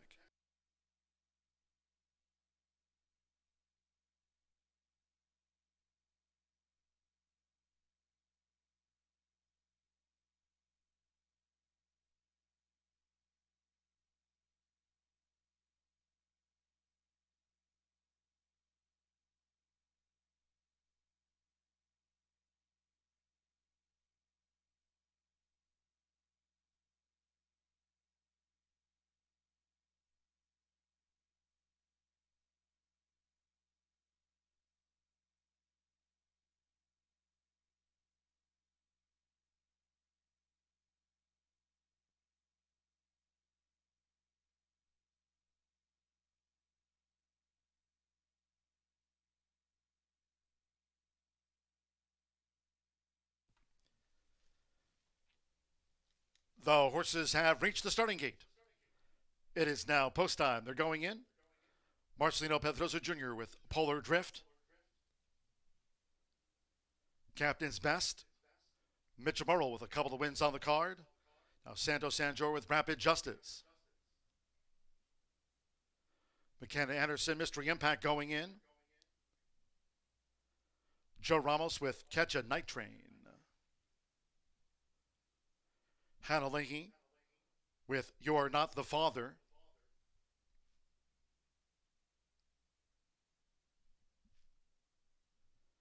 Evan Roman Rocketing, Like You're Not the Father, both here for Tiana Richardville.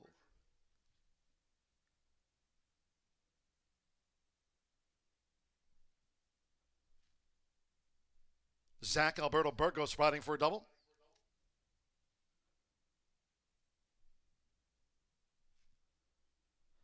At 1 mile and 70 yards. One more. Manny Esquivel. Sir Bahi runs as a main track only for Gennaro Garcia.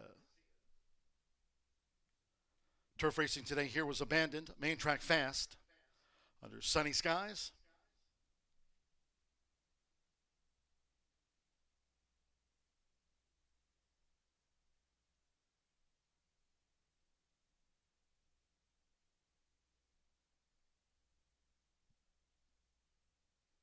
Here's Sir Baji.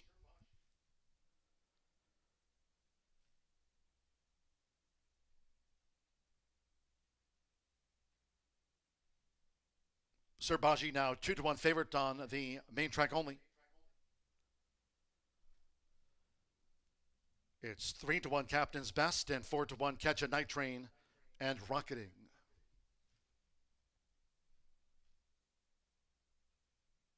They're in the gate. And they're off.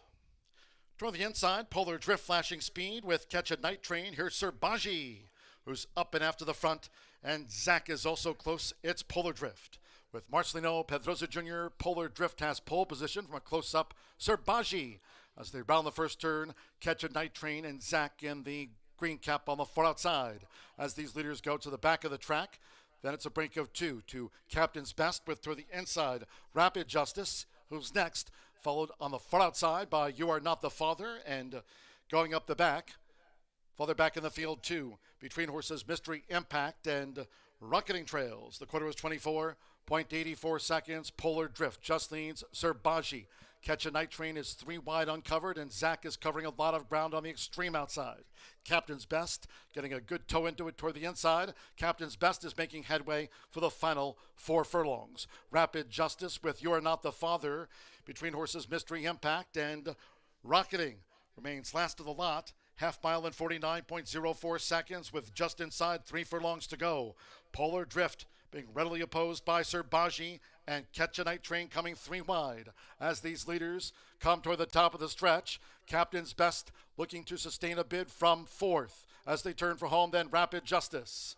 3/4 in 1 minute 13.94 seconds. Top of the lane, it's Sir Baji from Manny Esquivel. Sir Baji leads. 1 furlong to go from Polar Drift. Catch a Night Train flattens out. Captain's Best in the blue blinkers. Rapid Justice and on the outside, Rocketing from out of the backfield, but they're close to home with Manny Esquivel. It's Sir Baji, and Sir Baji's home. Sir Baji won by 3.5 from Rapid Justice. Captain's Best was 3rd, and Polar Drift holds, Rocketing for 4th.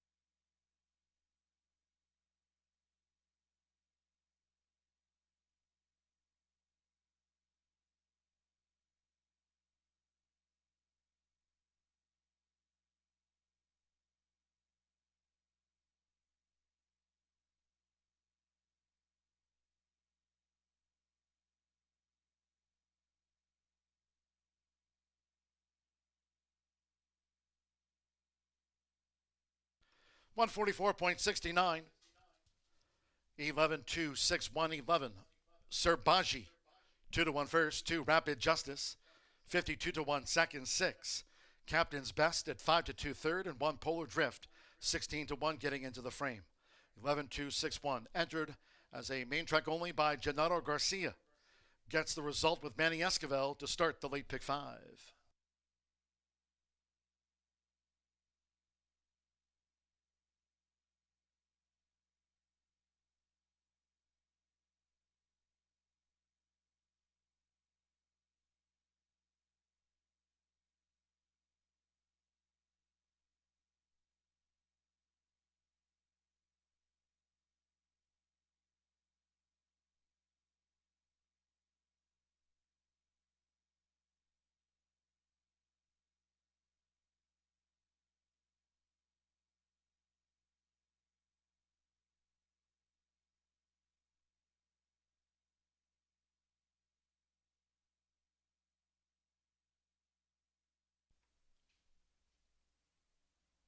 And the Murphy Trailer Sales Winners Circle, the 11 Serbaji with Manny Esquivel.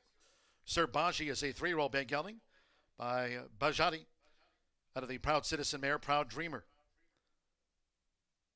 Gennaro Garcia trains, owns part of Southwest Racing Stables Incorporated for breeders and co-owners Bruce and Lori Murphy.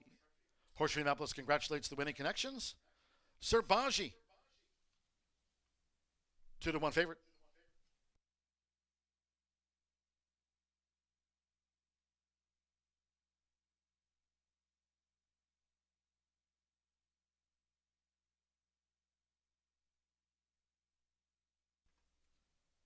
Race 4 official.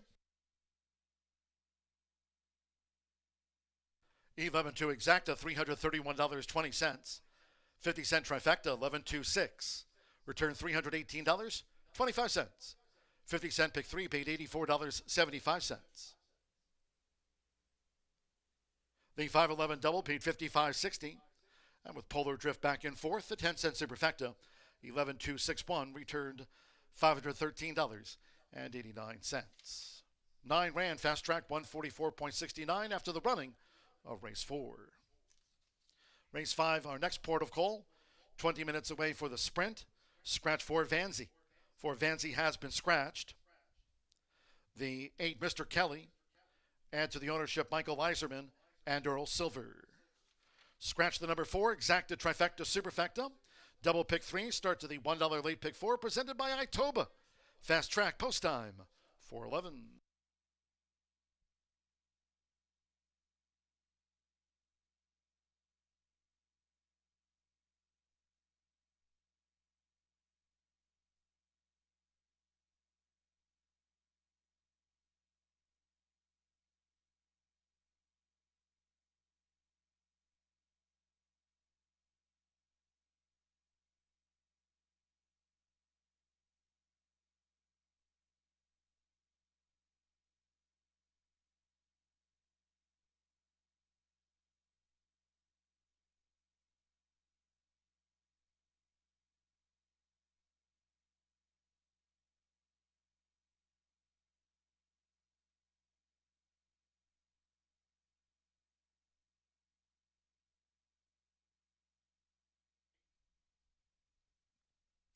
And they're off.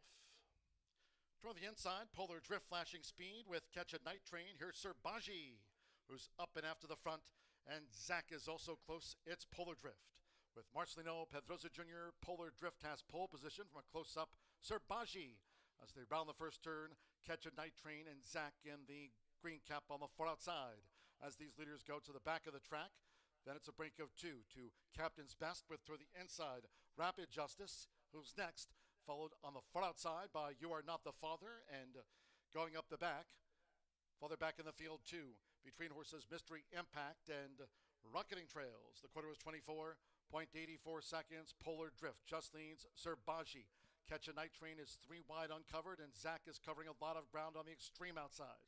Captain's Best getting a good toe into it toward the inside. Captain's Best is making headway for the final 4 furlongs. Rapid Justice with You Are Not the Father between horses Mystery Impact and Rocketing remains last of the lot. Half mile in 49.04 seconds with just inside 3 furlongs to go.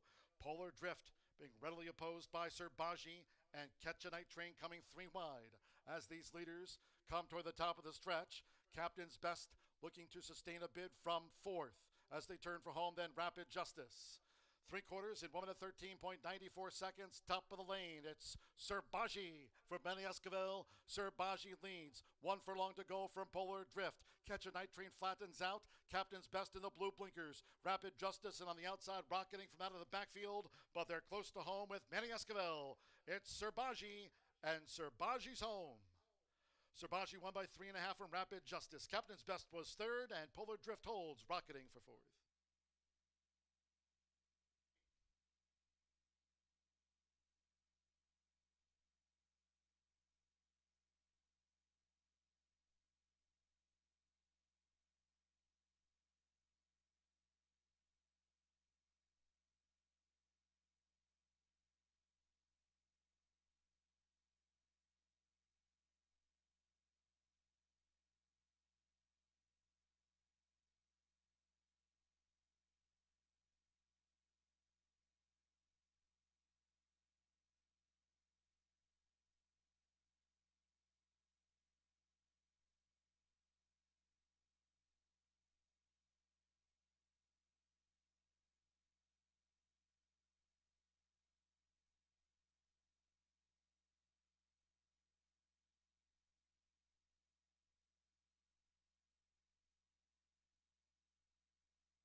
We've reached the second half portion of today's card. That early pick 5 paying pretty good. We're going to have a heavily backed favorite in number 6, but the lowest payout is to the 6. Returns just under $800, almost $500 in that early pick 4. So congratulations if you're still alive. We'll kick off the Itoba late pick 4 just 9 minutes from now. Even though we're off the turf today, I still find the racing to be quite competitive and intriguing as well on a fast main track just after the 4 o'clock hour. Do scratch number 4, Vanzy, out of this upcoming event, and we will have 7 of them battle it out over 6 furlongs, running for a very generous purse. And while everyone's going to pile in to number 6, I'm going to take a look at the other David Jacobson trainee, the one that he happens to own as well, and he owns outright after a $12,000 purchase down at Gulfstream Park. And Turn Up the Trees, even though not getting the love in the wagering like the stablemate, has won 2 in a row and done so both on synthetic while going up in class. Claimed for $12,500, doubled that claiming price, and made quick work of a field of 7 on the synthetic. Now, 2 of the 3 career victories have come on the synthetic. Seems to love that surface down there in Florida. However, the other win came on the main track, and it came on a fast main track, bet down to favoritism under the guidance of Todd Pletcher and winning on debut. This is a horse who's shown the ability to go to the lead or sit off the pace and be a little bit push button. And I think Adam Beschizzo looking to push the button at the right time in here. Currently getting some love, 3-1 on the board, and this is actually the hammer time of the day. I found today's races challenging to feel overly confident in anyone, so I'm going to do Turn Up the Trees, the other David Jacobson trainee, as today's hammer time. But on your screen now is the good-looking 8-year-old still going strong in search of win number 7, pushing those career earnings over $200,000 with a victory today. Manny Esquivel sees fit to ride for KEM Stables, and Mr. Kelly likes to have a little bit of some pace to chase. A horse who may not be quick enough for this group, but is favorably drawn to the outside to go to the lead. If no one wants to go to the lead, Mr. Kelly is certainly quick enough to show the way, but I think they're going to sit right off that speed, try and sit right off number 6 in here. Mr. Kelly looking to get the first victory since November on the synthetic of last year. 6-1 on Mr. Kelly for Manny Esquivel and Cheryl Weinbaugh. Do note that while they don't team up all that often, they've had success when they do team up. So a jockey-trainer combination that you may not be overly familiar with because Ms. Weinbaugh doesn't send too many to Horseshoe Indianapolis, but when she does ship in, she usually gets Manny Esquivel and gets a long, long look. Top Gun Tommy, this is your favorite in here. The back class runs deep. This 7-year-old had to be wondering what was going on when he was sent to the vet for the old gelded process at the age of 7. After 36 starts, not a move you see all that often. They claimed this one for $32,000 back in March of last year. Since then, they've rattled off quite a few winners and still picking up paychecks at the age of 7. Had 4 wins last season in an 11-race season at 6 years old. Did return a 4-time winner with over $115,000 in earnings. Another one who's been in good form with the exception of last race. If you are willing to forgive last race against a tough customer like Payne who loves Oaklawn Park, Top Gun Tommy looks like a cinch. However, if you believe something went amiss and is now recently gelded and getting an apprentice, you may have yourself a vulnerable favorite in here. There's 2 different sides to this coin, either Top Gun Tommy, strictly the horse to beat, and a single in that Itoba late pick 4, or potentially a vulnerable favorite and one that is ripe for the picking to kick off that late pick 4, just 5 minutes away. $1 minimum, 15% takeout, one of the lowest takeouts in the land. I know Paul Allen will be diving into those pools up at Canterbury Park along with Jeff Madej. Certainly wish them and you the best of luck, no matter what pool you're diving into, as we're 5 minutes away from an intriguing 5th race sprint coming at you next.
The horses coming onto the track now for the 5th race. The sprint at 6 furlongs, a field of 7. 4 Vancy has been scratched. Scratch the 4. 8 Mr. Kelly. Add to the ownership Michael Iserman and Earl Silver. Exacted trifecta superfecta. Double pick 3. Start to the $1. Late pick 4 presented by Itoba. Fast track. All main track card. Fast 2 minutes.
Now less than 1 minute away from post time for the Itoba late pick 4.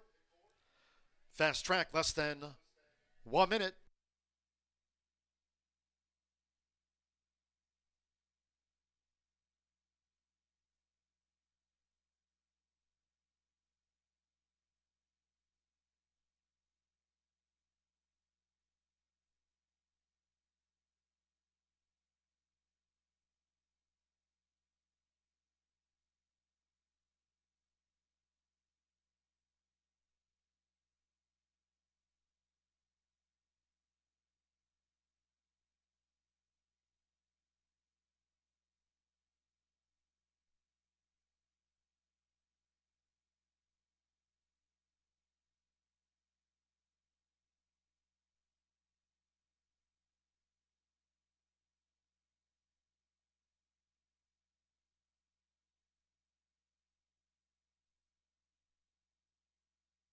The horses are approaching the starting gate.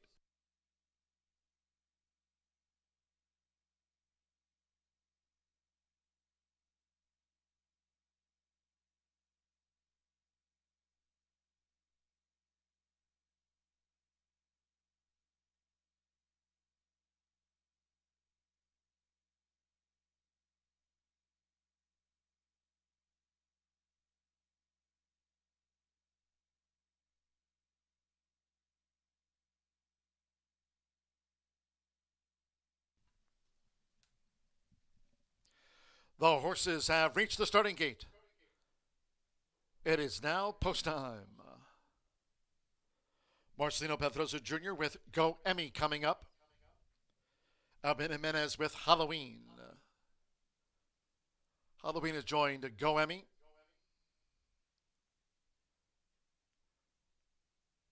Now David Jacobson's pair. Adam Beschizza with Turn Up the Trees. Arvi Moncada with Top Gun Tommy.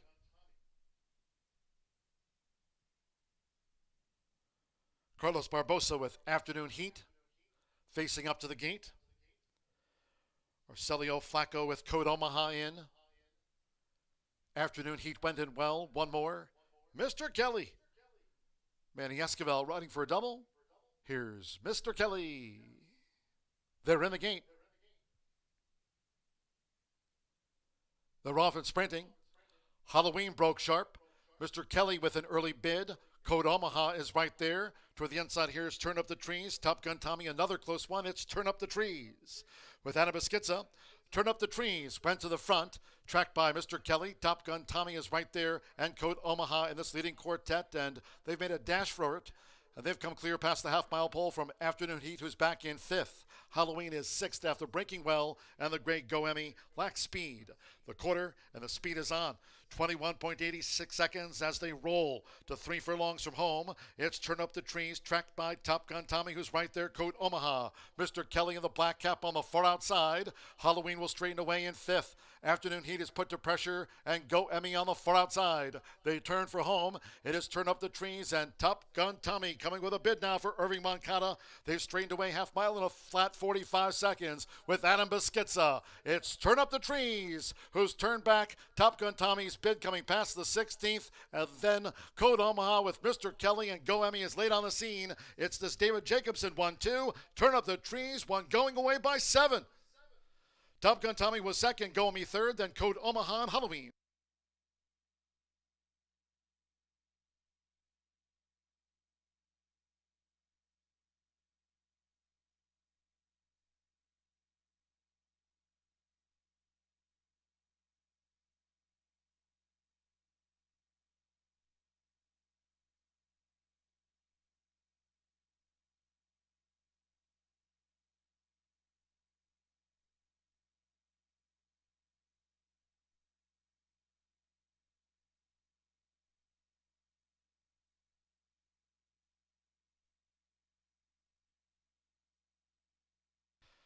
.109.48 after the sprint feature. 109.48. 2617, the unofficial after race 5. There'll be a steward's inquiry into the far turn run. Steward's inquiry to be posted far turn. Unofficial 26172. Turn Up the Trees at 7-2 first. 6 Top Gun Tommy for the David Jacobson 1-2. 1 Go Emmy third, and 7 Code Omaha was the unofficial fourth. 2617, Steward's Inquiry. Back of the track into the turn. Hold on tickets until official. Adam Beschizza gets the win. Liam's Map 4-year-old, now a 4-time winner for David Jacobson at 7-2.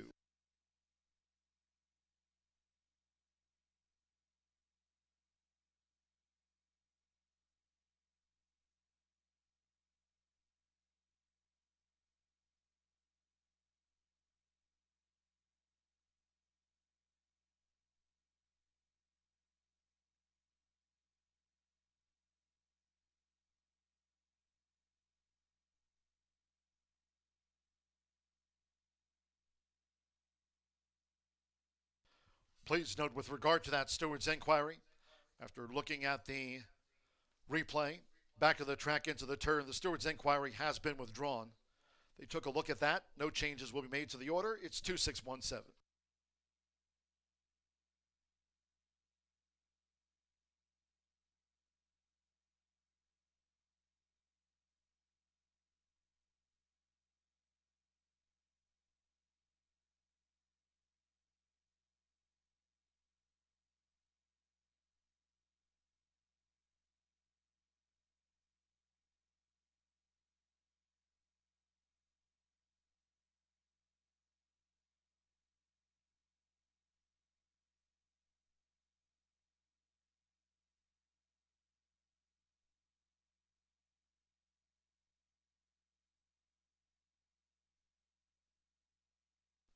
Returning to the Murphy Trailer Sales Winner Circle of Two, Turn Up the Trees with Adam Miskitza. Turn Up the Trees is a 4-year-old big gelding by Liam's Map. The Smart Strike mare, Clearbrook, bred in Kentucky, owned and trained by David Jacobson, who has the 1-2 after the starter sprint. Horseshoe Indianapolis congratulates the winning connections of Turn Up the Trees.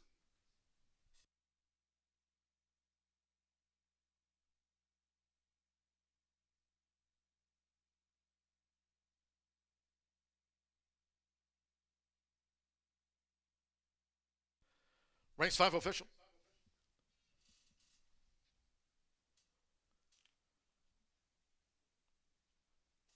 The 2-6 exacta. The David Jacobson trained exacta, $24.40.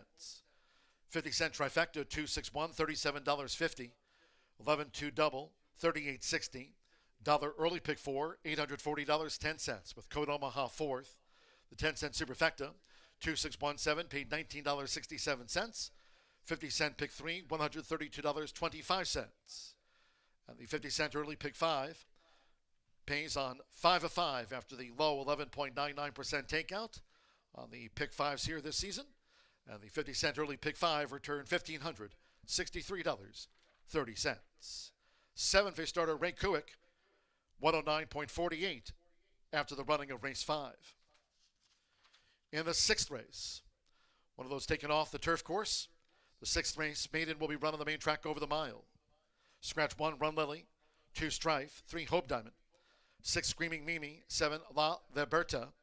Take out the 8, Stents and Statins, 9, Starship Beauty.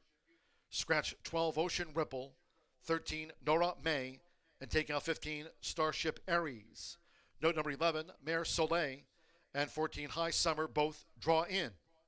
11 and the number 14 will run on the maiden mile. No superfecta, no pentafecta wagering. Exacta, trifecta, double, start of another 50-cent rolling pick 3. Fast track, post time in 19 minutes at 4:41.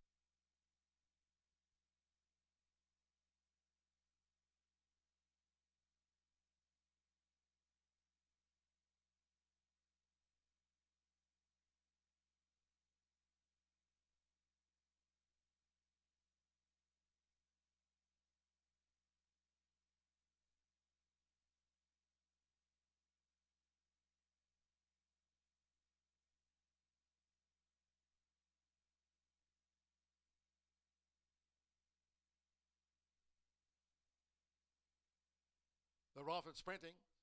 Halloween broke sharp. Mr. Kelly with an early bid. Code Omaha is right there. Toward the inside here is Turn Up the Trees. Top Gun Tommy, another close one. It's Turn Up the Trees. With Anna Miskitza, Turn Up the Trees went to the front. Tracked by Mr. Kelly. Top Gun Tommy is right there. And Code Omaha in this leading quartet. And they've made a dash for it. And they've come clear past the half-mile pole from Afternoon Heat, who's back in 5th. Halloween is 6th after breaking well. And the great Go Emmy lacks speed. The quarter and the speed is on. 21.86 seconds as they roll to 3 furlongs from home. It's Turn Up the Trees, tracked by Top Gun Tommy, who's right there. Code Omaha. Mr. Kelly in the black cap on the far outside. Halloween will straighten away in 5th. Afternoon Heat is put to pressure, and Go Emmy on the far outside. They turn for home. It is Turn Up the Trees and Top Gun Tommy coming with a bid now for Irving Moncada. They've straightened away half mile in a flat 45 seconds with Adam Miskitza. It's Turn Up the Trees, who's turned back. Top Gun Tommy's bid coming past the 16th, and then Code Omaha with Mr. Kelly and Go Emmy is late on the scene. It's this David Jacobson 1-2. Turn Up the Trees, one going away by 7. Top Gun Tommy was second, Go Emmy third, then Code Omaha and Halloween. They're off and sprinting. Halloween broke sharp. Mr. Kelly with an early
Look around.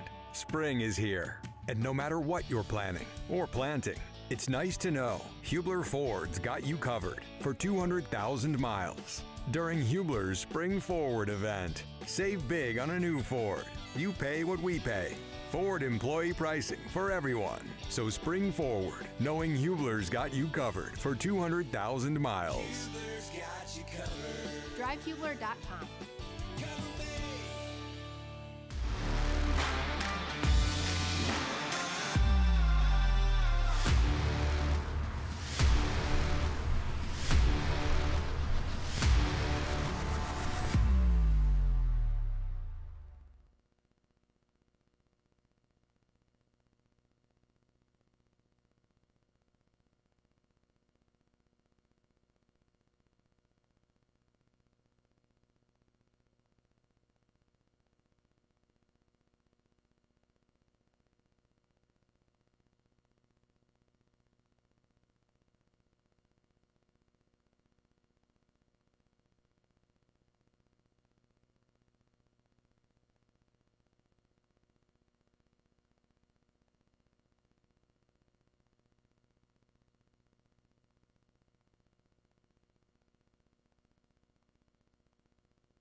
You'll hear me talk about it all year long, the 124-day race meet. Always going to talk about the trainer's other horse. Now, in that example, it did return 980 to win. However, the favorite, a little bit of a slight trouble. Bobbled right down to the face and certainly affected them in the lane, but a much the best winner in race number 5. We'll move along to race number 6, another race that was unfortunately carded to be on that beautiful turf course. It's been drying out. Hopefully, we're able to get on that turf course tomorrow for our Wednesday card, and I'm hopeful we will, as long as we don't have any more rain. The 3-year-old fillies all looking for their first career victory, and all of them wanted to be on that beautiful turf course. However, we'll now be on a main track. The distance remains the same, 1 mile in here, and I'm going to go to a saddlecloth that not many tracks probably even own. Saddlecloth number 14, Gennaro Garcia, looking for another winner on the card. Adam Beschizza going to be riding for Southwest Racing Stables in here. A horse who ran very well sprinting last time out. They'll try and carry that speed a little bit further today.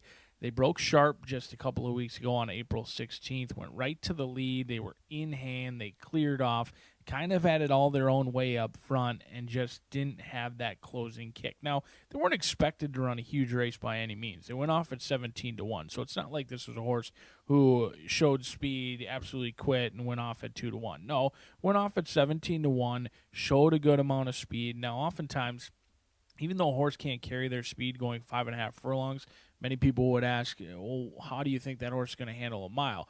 Huge difference between that opening quarter going 22 and an opening quarter being right around 24-4, potentially 25. Oftentimes that helps a horse immensely. So it's not always the case that a horse who can't carry their speed sprinting won't necessarily be distance challenged or is distance challenged. That quarter and that half mile is going to be significantly different. Instead of being 22, could be 24-3. Could be, instead of being 46-1, likely to be 48-4, maybe 49 in here. And I think High Summer is going to have the lead if they want. Breaking from the outside post, not as much of a hindrance with all the scratches in this race. Certainly a player in this field, but they're going to have to deal with the current favorite, Sweet Molly B, a homebred for Black Horse Farms, a lightly raced 4-year-old filly by Connect. Tried the synthetic over at Turfway Park this winter on March 28th near the end of their meet. Ran a good race. It was an 11-horse field. Didn't get bet all that much. Went off at 33-1 and ran what I thought was a pretty good race. After not knowing much about the starting gate, I can see why they debuted going 2 turns. Sweet Molly B looks like a type who wants to run forever. Now, she does need to figure out the starting gate in her second start, and she needs to show a little bit of improved speed, especially in this small field. They might get away with some very slow fractions, and Sweet Molly B, even though she can handle the distance, she might leave herself with too much work to do. So my guess is the instructions, Jimenez to maybe hustle her a little bit more out of the gate, show an improved position today. I think she has every right to continue to improve. I love to see that after debut on March 28th, it didn't take long, just a couple of weeks to go right back to the starting gate, get another not the starting gate, but get another published workout as well. She's got 2 nice works since her last start, so you know she's feeling good. Despite taking a while to get to the races, she's had 2 good works since debuting, and I think Sweet Molly B certainly has upside, as do others, as she's currently favored at this point, 6-5 on the board.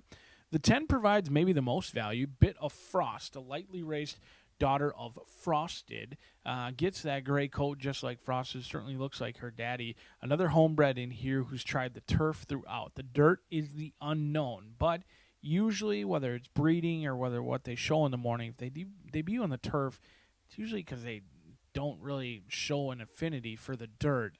Sometimes it's just the breeding. Maybe they're working well in the dirt and they try it because of. But this is a horse who all 2 starts were on the turf course and now was entered to be on the turf. Has been training well over at Keeneland. Put up a 47-4 at Keeneland on the dirt, so must have shown something to stay in this race despite wanting to be on the turf course, and gets a ton of class relief. No doubt about it. This horse who debuted at Gulfstream Park in a $70,000 allowance made in special weight, and then went over to Keeneland at $110,000 made in special weight and showed a ton of speed. In a field of 11, actually broke quickly and cleared off, going sub-23 in a mile and a 16th race. So Bit of Frost could challenge on the front end as well. Maybe she gets brave, and maybe the dirt's where she wanted to be all along. We're going to find all these answers just 4 minutes from now. Can you put those puzzle pieces together as we kick off the rolling daily double and pick threes? The riders get in the leg up. One will return a maiden no more 4 minutes from now.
The horses stepping onto the track now for the 6th race.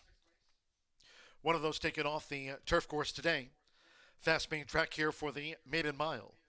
Scratch 1, Run Lily. 2, Strife. 3, Hope Diamond. Take out 6, Screaming Mimi. 7, La Liberta. 8, Stanton's has been scratched. Scratch 9, Starship Beauty. 12, Ocean Ripple. 13, Nora May. And 15, Starship Aries. All have been scratched. No Superfecta. No 10-cent Grand High 5. No Pentafecta here on the maiden mile.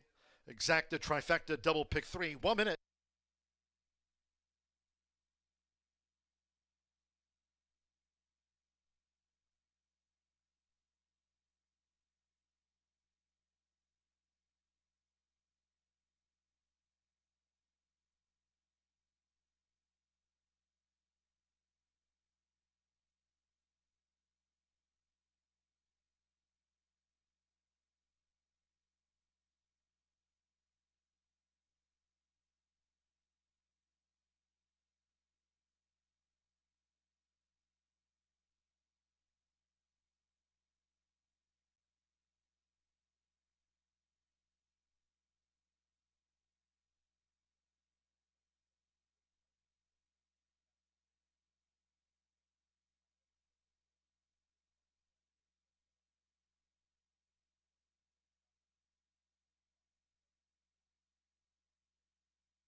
The horses are approaching the starting gate, going down to the mile start for the maiden.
The horses have reached the starting gate.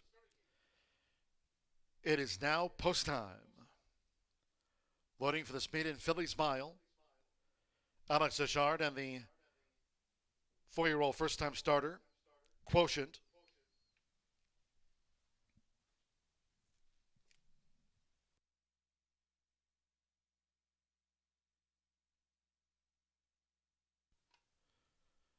Albin Jimenez with Sweet Molly B.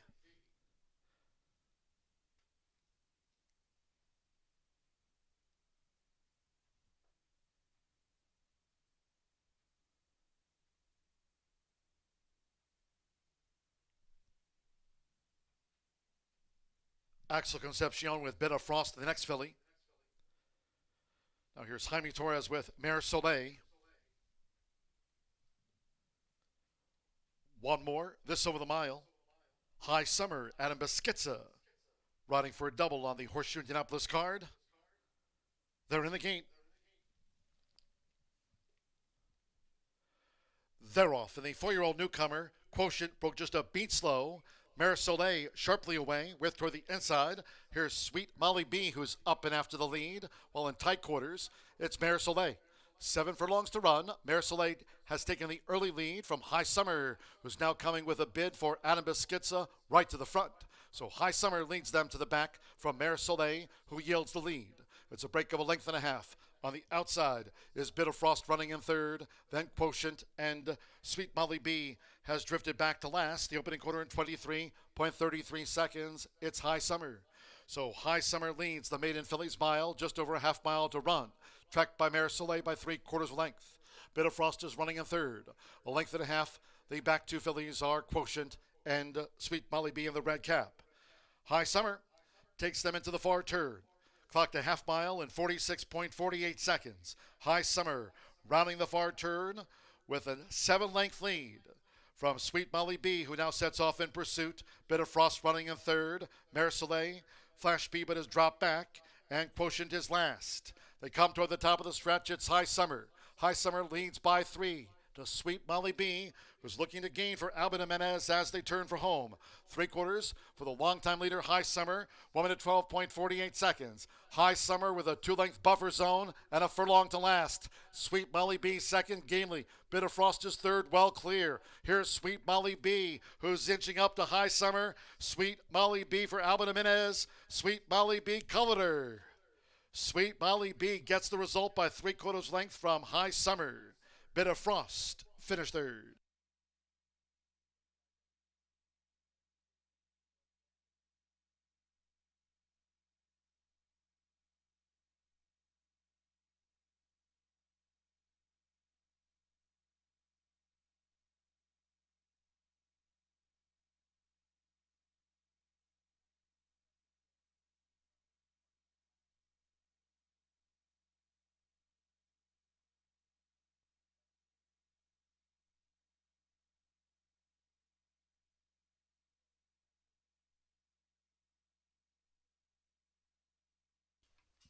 $139.96 after the maiden Fillies mile. 139.96. 5:14:10. There was no superfecta nor no pentafecta wagering featured. 5. Sweet Molly B pounded down 6-5 favorite, takes out the maiden Fillies mile over 14. High Summer at 2-1 track down, and 10. Bit of Frost at 4-1 for the trifecta. Albin Jimenez for Connor Murphy. Black Horse Farm homebred. Sweet Molly B at second asking.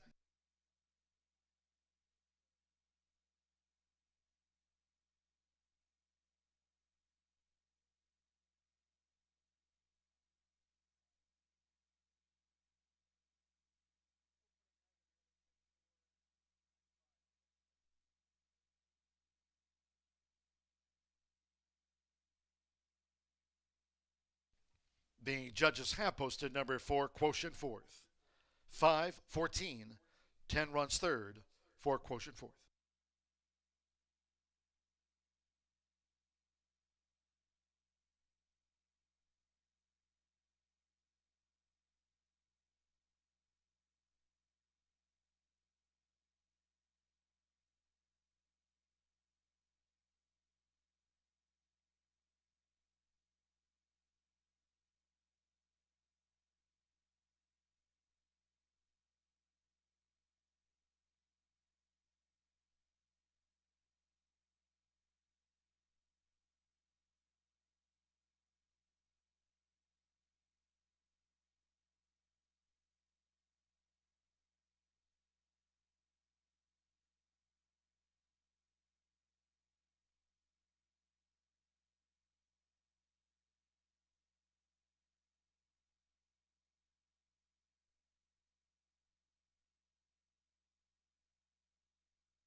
Stepping into the Murphy Trailer Sales Winner's Circle here at Horseshoe Indianapolis, number 5, Sweet Molly B with Alvin Jimenez. Sweet Molly B is a 4-year-old chestnut filly by Connect and of Just Mine by Mine Shaft. Connor Murphy trains for Kentucky breeder and owner Robert Black's Black Horse Farm. Congratulations to the winning connections, Sweet Molly B, out to the maiden fillies ranks.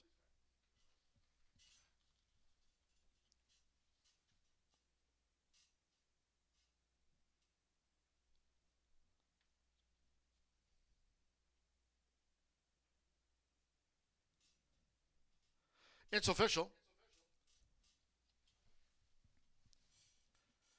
The 514 exacta paid $10.40. 50-cent pick 3 result in on races 4, 5, and 6. Returned an even $34. 50-cent trifecta, Bit of Frost ran third. 514.10, 50-cent trifecta, $9.45. 2-5 double and even $37. There was no superfecta nor no pentafecta featured. And that maiden filly's mile. Favorite was first, 5 ran, 139.96 seconds. In the 7th race, sprint ahead, scratch 2, Theo's Promise, and take out the 6, Gimme 3 Steps. Scratch the 2 and number 6. Exacta, trifecta, superfecta, 10-cent pentafecta wagering here on the State Bred Sprint, double final pick 3 of the day, post time in 20 minutes at 5:13.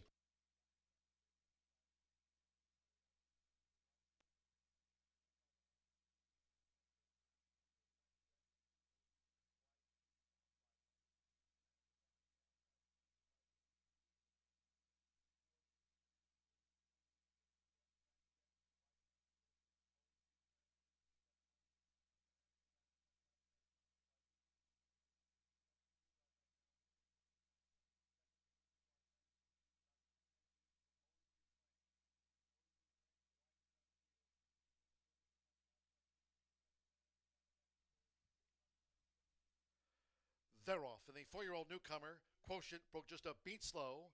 Marisol sharply away, with toward the inside. Here's Sweet Molly B, who's up and after the lead, while in tight quarters, it's Marisol. 7 furlongs to run. Marisol has taken the early lead from High Summer, who's now coming with a bid for Adam Beschizza right to the front. So High Summer leads them to the back from Marisol, who yields the lead. It's a break of a length and a half. On the outside is Bit of Frost running in third, then Quotient, and Sweet Molly B has drifted back to last. The opening quarter in 23.33 seconds. It's High Summer. So High Summer leads the maiden fillies mile, just over a half mile to run. Tracked by Marisol by 3/4 length. Bit of Frost is running in third. A length and a half. The back two fillies are Quotient and Sweet Molly B in the red cap. High Summer takes them into the far turn. Clocked a half mile in 46.48 seconds. High Summer rounding the far turn with a 7-length lead from Sweet Molly B, who now sets off in pursuit. Bit of Frost running in third. Marisol, Flash B, but has dropped back, and Quotient is last. They come toward the top of the stretch. It's High Summer. High Summer leads by 3 to Sweet Molly B, who's looking to gain for Alvin Jimenez as they turn for home. 3/4 for the longtime leader, High Summer, 1 minute 12.48 seconds. High Summer with a 2-length buffer zone and a furlong to last. Sweet Molly B second, gamely. Bit of Frost is third, well clear. Here's Sweet Molly B, who's inching up to High Summer. Sweet Molly B for Alvin Jimenez. Sweet Molly B colored her. Sweet Molly B gets the result by 3/4 length from High Summer. Bit of Frost finished third. They're off, and the 4-year-old newcomer, Quotient.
Welcome back down here to the paddock on a beautiful day in Shelbyville, Indiana. Certainly doesn't get any nicer in the Midwest than the gorgeous tourist attraction known as Shelbyville. 11 minutes away from race number 7. Only scratch numbers 2 and 6 out of this event. Theo's promising gimme 3 steps for this 3-year-old state bred allowance. 6 furlongs going to be the distance in here, running for a very nice purse. On your screen now is the good-looking top selection of yours truly, making the second start of the 5-year-old campaign. Rock the Red out of Little Redhead Girl is a 2-time winner with 7 second and third place finishes. A win today would push the career earnings up over $100,000. Joe Ramos, the red hot Joe Ramos, will be aboard. Fernando de la Cruz off, Joe Ramos on. Second start off the layoff, and this horse does need to make up 3 lengths on Tiz Eddie.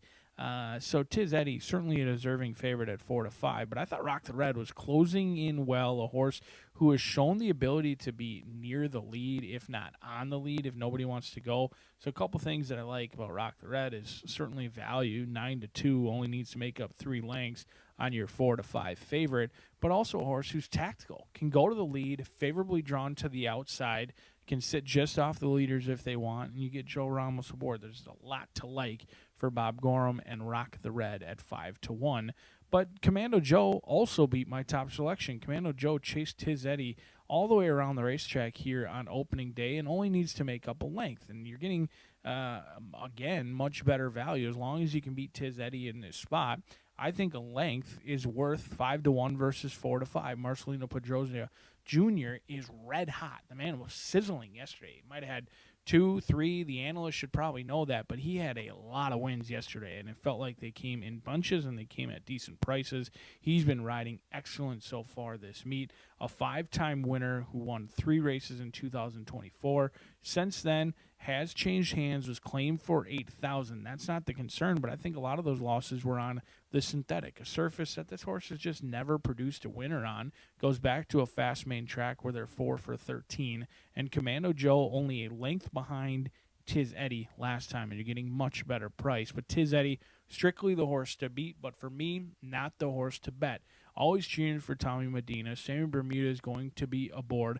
Second off the layoff, beat many in this group here on opening day, April 15th. Showed a ton of speed, was bet down to 2-1 that day for Tiz Eddie, and was in between horses, somewhat of an uncomfortable spot actually. He was showing speed, being on the lead, navigating that turn while having a horse to your inside and your outside.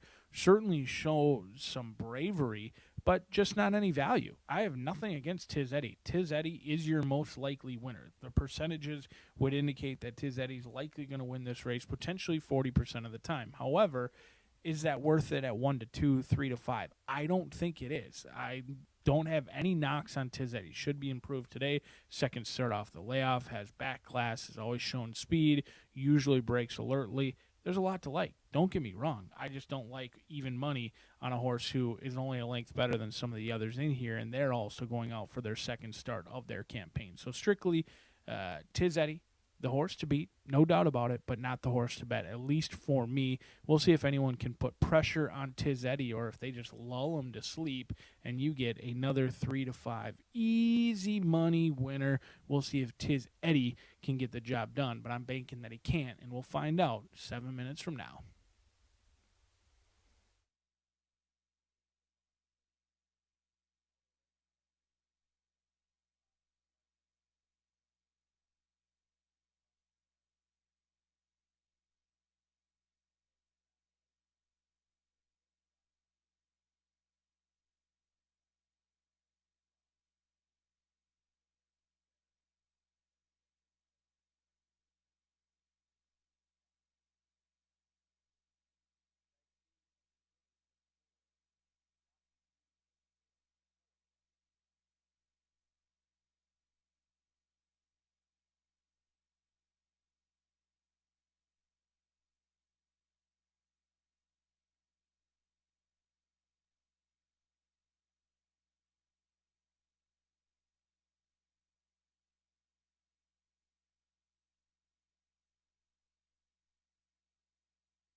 The horses stepping onto the track now for the 7th race. Here a state-bred sprint over the 6 furlongs, a field of 7. Couple of scratches, take out the 2 Theo's Promise and the 6 Gimme 3 Steps. Has also been withdrawn. The 2 and 6, both out with a sprint. Exacta, trifecta, superfecta. 10-cent pentafecta wagering here. Double pick 3. Post time.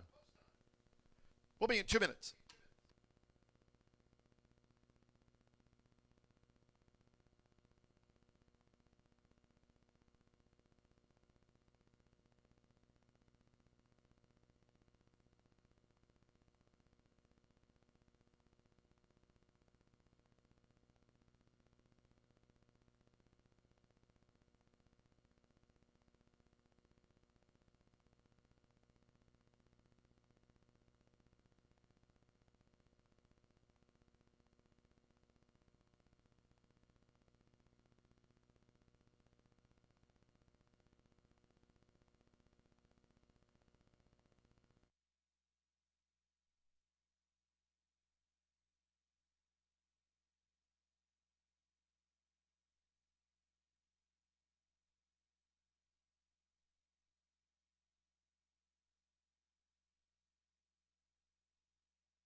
Less than 1 minute to post time. Less than 1 minute.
The horses are approaching the starting gate.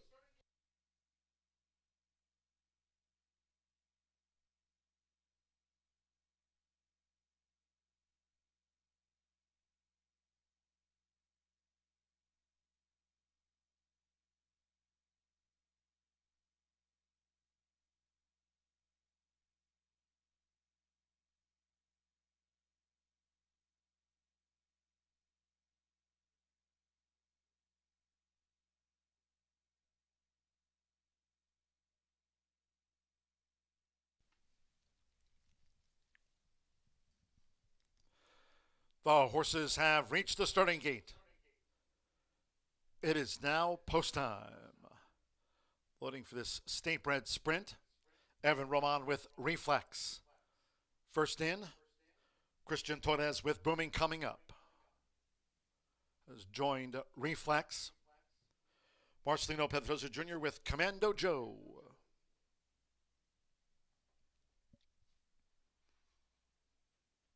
Next, Cringe. Abby Jimenez riding for a double on the card. Sammy Bermudez with Tiz Eddie. 3-5 on Tiz Eddie. Aaron Court with Positive Change at 6 furlongs. One more. Joe Ramos with Rock the Red. They're in the gate.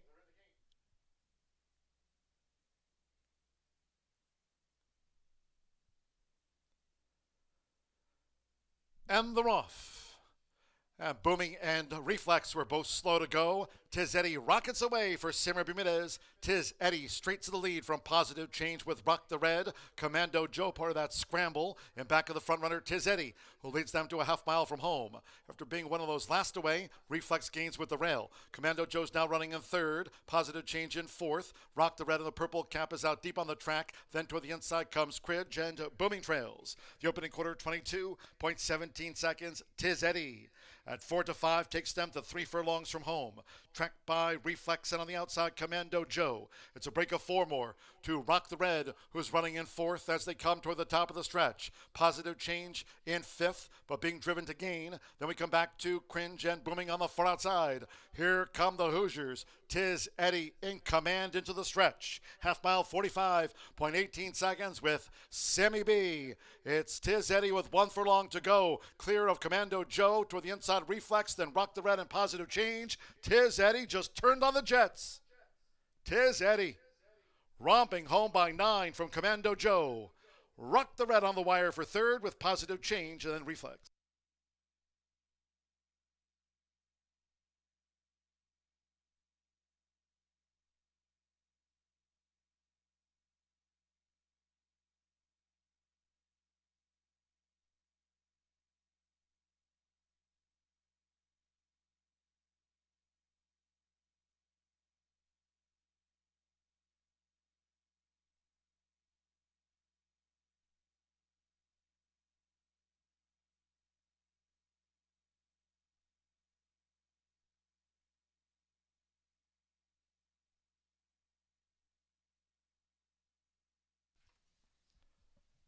.109.26 the mark for Tiz Eddie. At 4-5 first, 3 Commando Joe. At 9-2 was second. The judges have called for a show photo after the state-bred sprint. Hold all tickets until official. Tiz Eddie. Sammy Bermudez for Thomas Medina. Ellen K. Hobson. Son of Sahara Sky. Rolls in 109.26.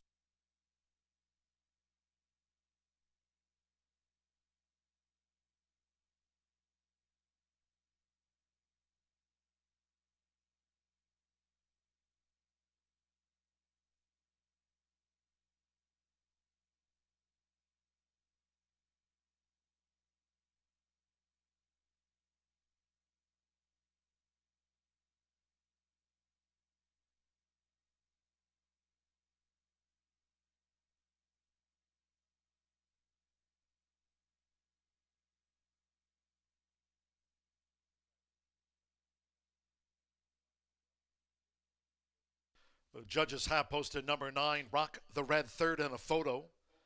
8 Positive Change, fourth. 1 Reflex for the Pentafecta. 4-3, 9-8, 1 runs fifth.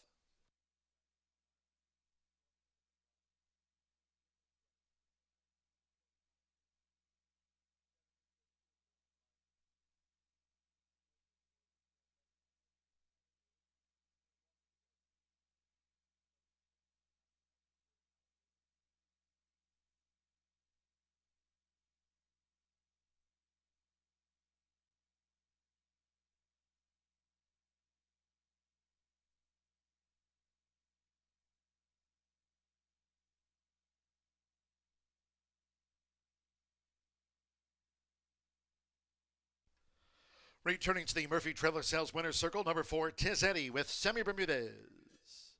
Tiz Eddie is a 4-year-old. Dark Bear Brown Gelding by Sahara Sky. Out of Tiz Athena by Poseidon's Warrior. Thomas Medina trains for Ellen K. Hobson. The winner was bred here in the Hoosier State by Don R. Hobson. Horseshoe Indianapolis congratulates the winning connections of this sprinter at 4-5, Tiz Eddie.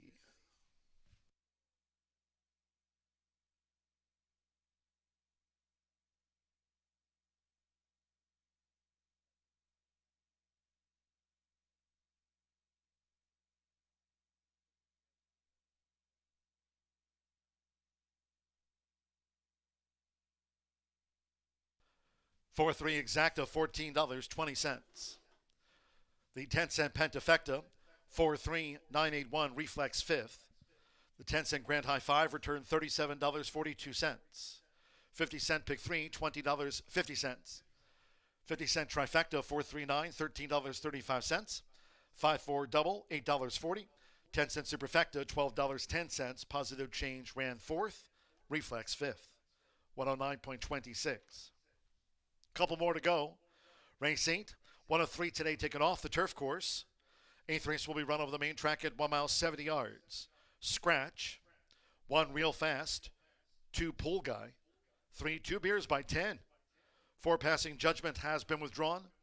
Take out 6 Fear and Loathing, 7 Train and Trust. Scratch the 9 Anchorman. Note 13 Highest Memories, entered by Tim Eggleston as a main track only, draws in. Highest Memories, the 13, runs as a main track only. Scratch 1, 2, 3, 4, 6, 7, and the number 9. Exacta Trifecta Superfecta. 10-cent Pentafecta starts at a late double. Race 9 closing the card with a quarter horse allowance dash over the 350 in the 9th. Scratch the also eligibles 11 Elegant Train, 12 Boo-Ray, and 13 Famous Lollipop. Fast track, post time in 19 minutes at 5:44.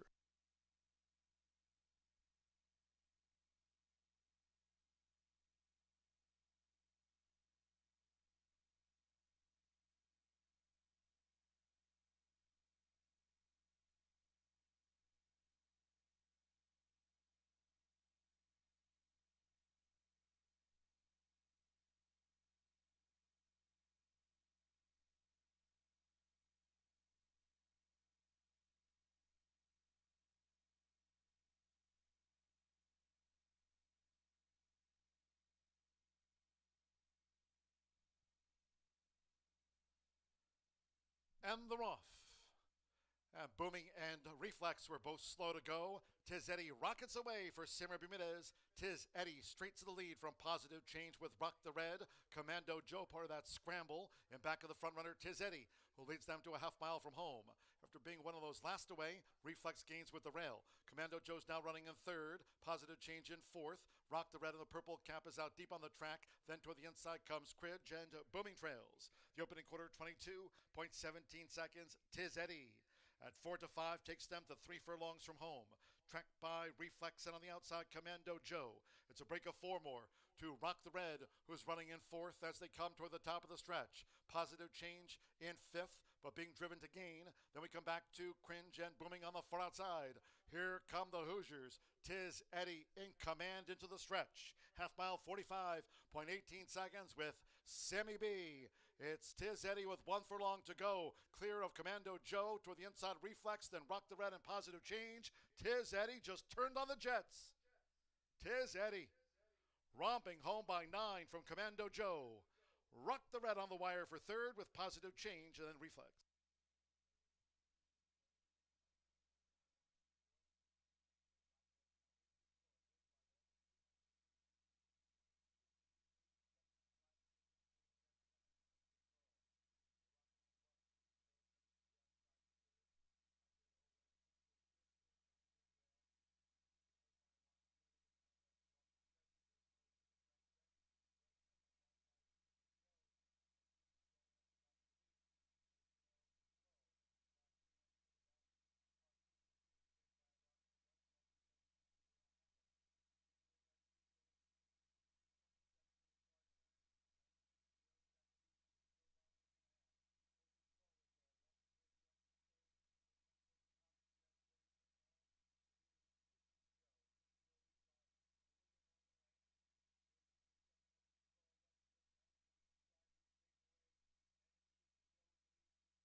10 minutes away from the 8th race, the final race that was scheduled to be on the turf course, now 1 mile and 70 yards on the main track. Do expect us to be on that turf course again tomorrow. Certainly dry it out after the deluge of rain. So hopefully we'll make our 2025 turf debut on May 7th and run it all the way through November, which we've been fortunate enough to do the last 2 seasons. We'll see how it plays out and if Mother Nature plays along with our expectation. 9 minutes away from the final thoroughbred race of the day before we give way to the beautiful and talented Martha, who will take you through that quarter horse endeavor. We do have a main track only in number 13, Highest Memories, but I'm going to go a different direction in here. How about Lucency?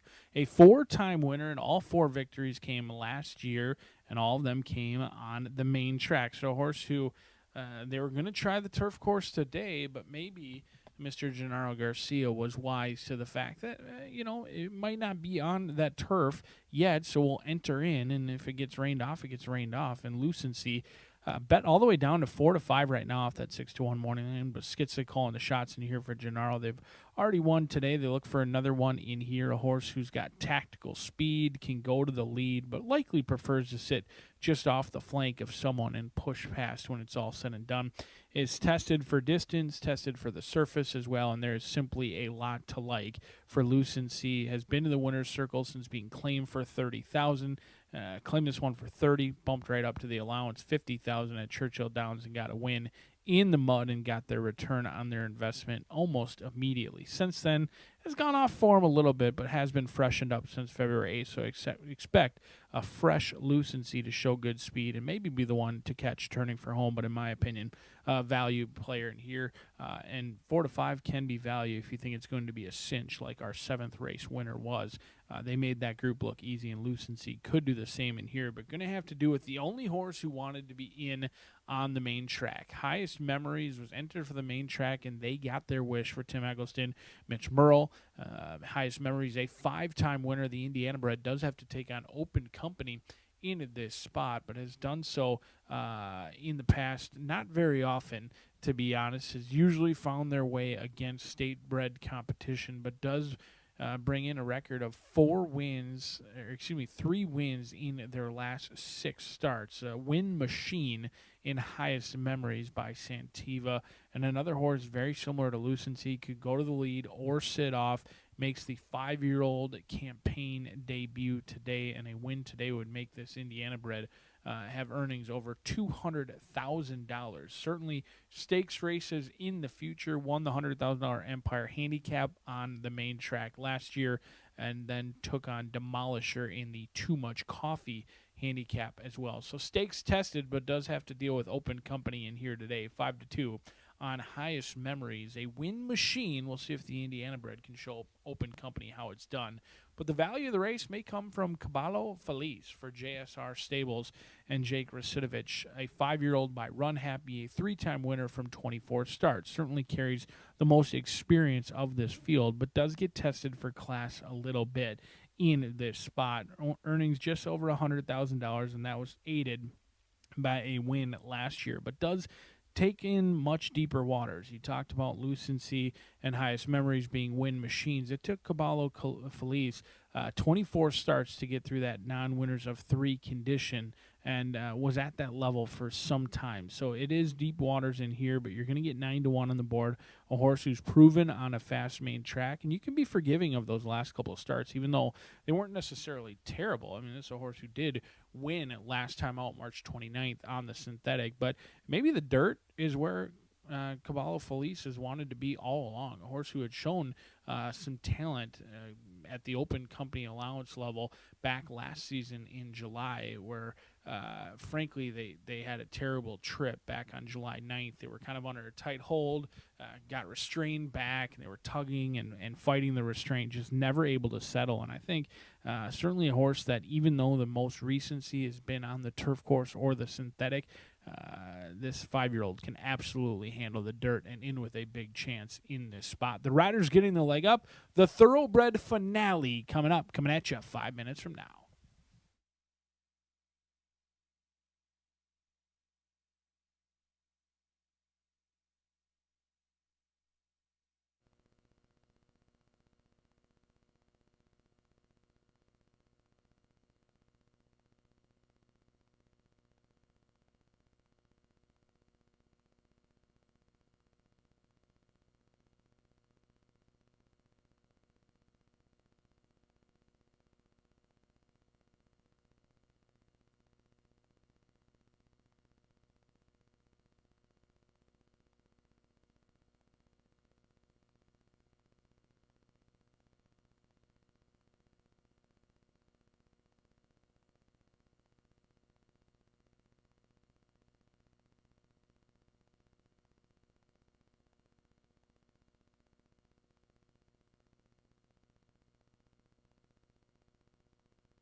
horses called posted now for the 8th race. This race off the turf to be run on the main track at 1 mile and 70 yards, a field of 6. Scratch 1 real fast, 2 pole guy, 3 2 beers by 10, take out 4 passing judgment, 6 fear and loathing. Scratch 7 train and trust, and the 9 Anchorman.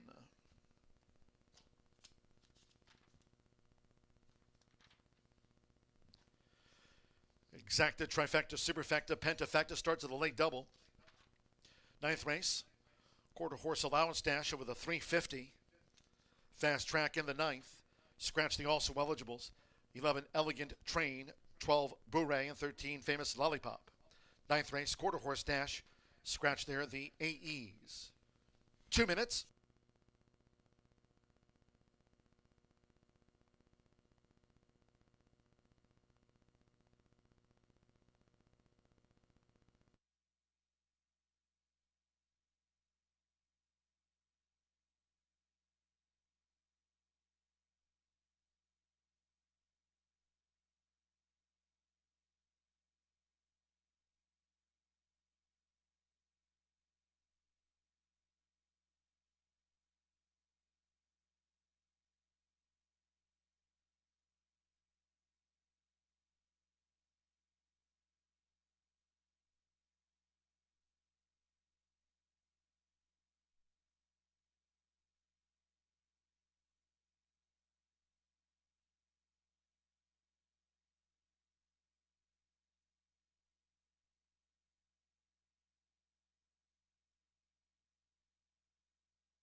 Less than 1 minute to post time. Less than 1 minute.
The horses are approaching the starting gate, going down to the 1 mile, 70-yard start.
The horses have reached the starting gate.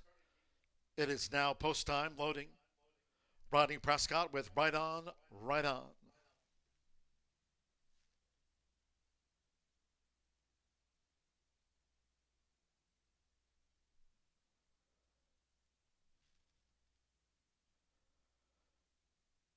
Albin Jimenez with Caballo Feliz.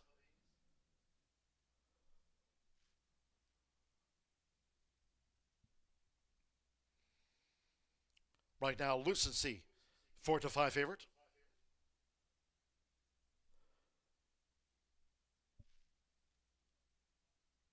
Four still in back of the gate. Marcelino Pedrosa Jr. with Out to the Clouds in the pink.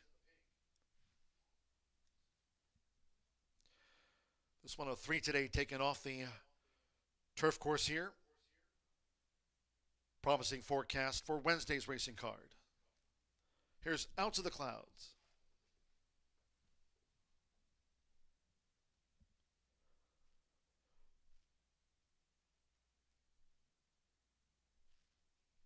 Now Lucency.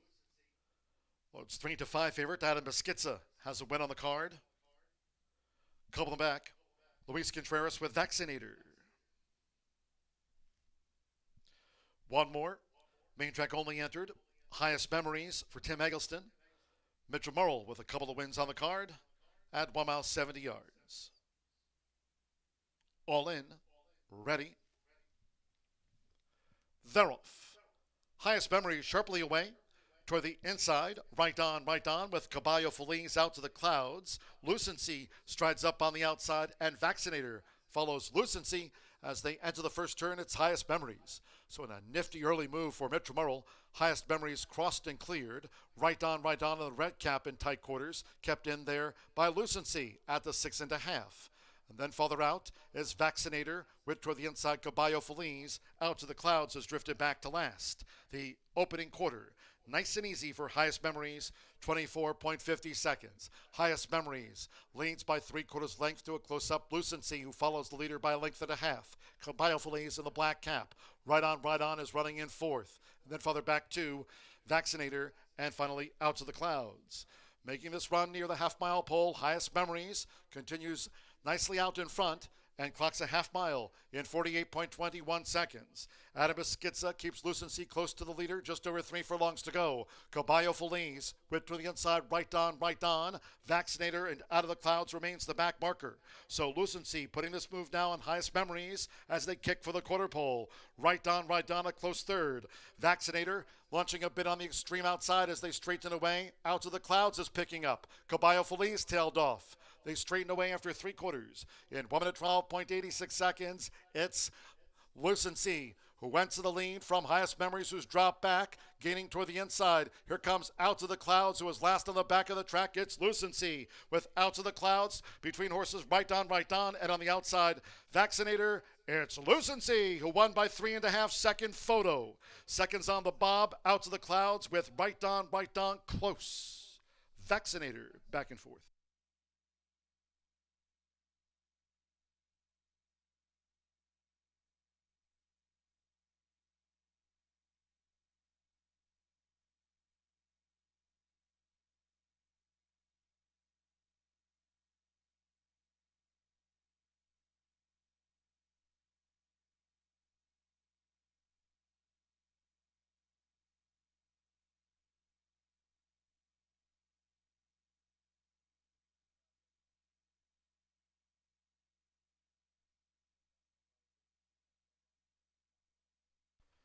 Number 11, Lucency, at 3-5 was first. Second place, Photograph, seconds on the bob, up to the judges. 12 Vaccinator will be fourth. Hold all tickets until official. Couple wins on the card for Adam Beskica. Gennaro Garcia wins with the son of Teprit, Lucency, at 3-5 home.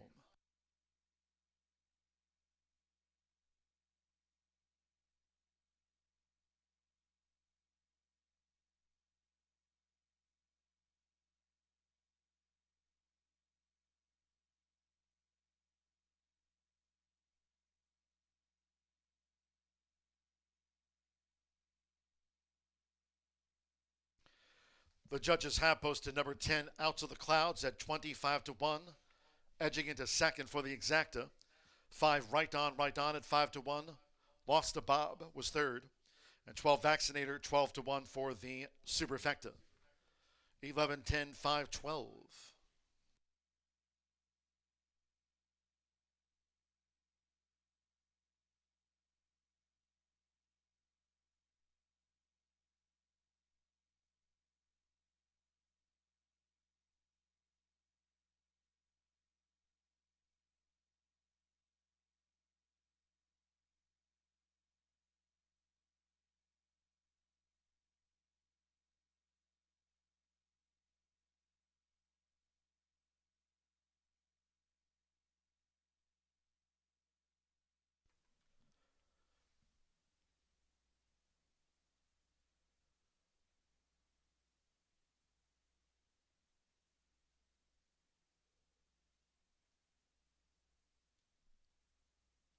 Returning to the Murphy Trailer Sales Winner Circle, number 11, Lucency, running double for Adam Beskica.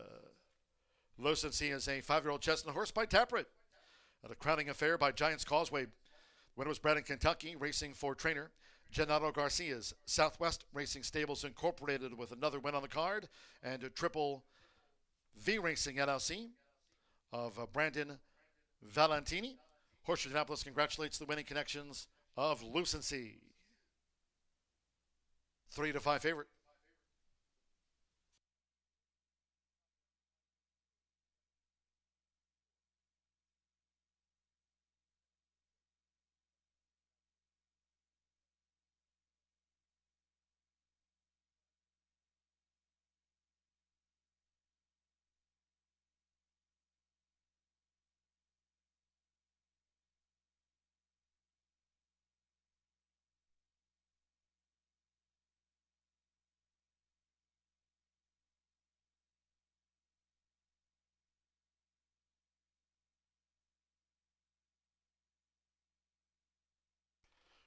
Result of race 8 is now official. 11-10 exacta paid $38.40. 50-cent trifecta, 11-10-5. $74.05.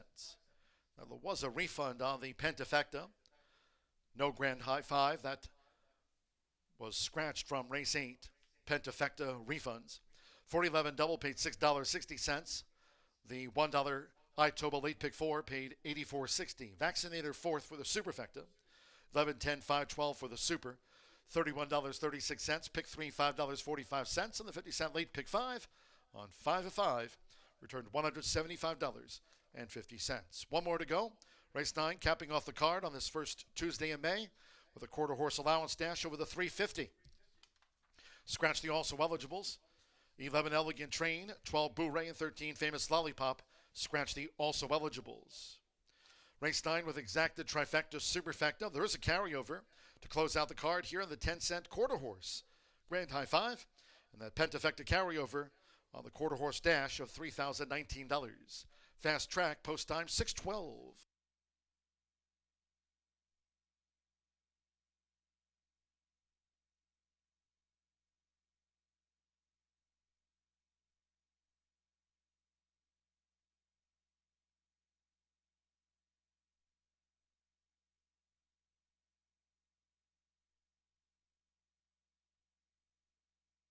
Ready. They're off. Highest memory sharply away toward the inside. Right on with Caballo Feliz out to the clouds. Lucency strides up on the outside, and Vaccinator follows Lucency.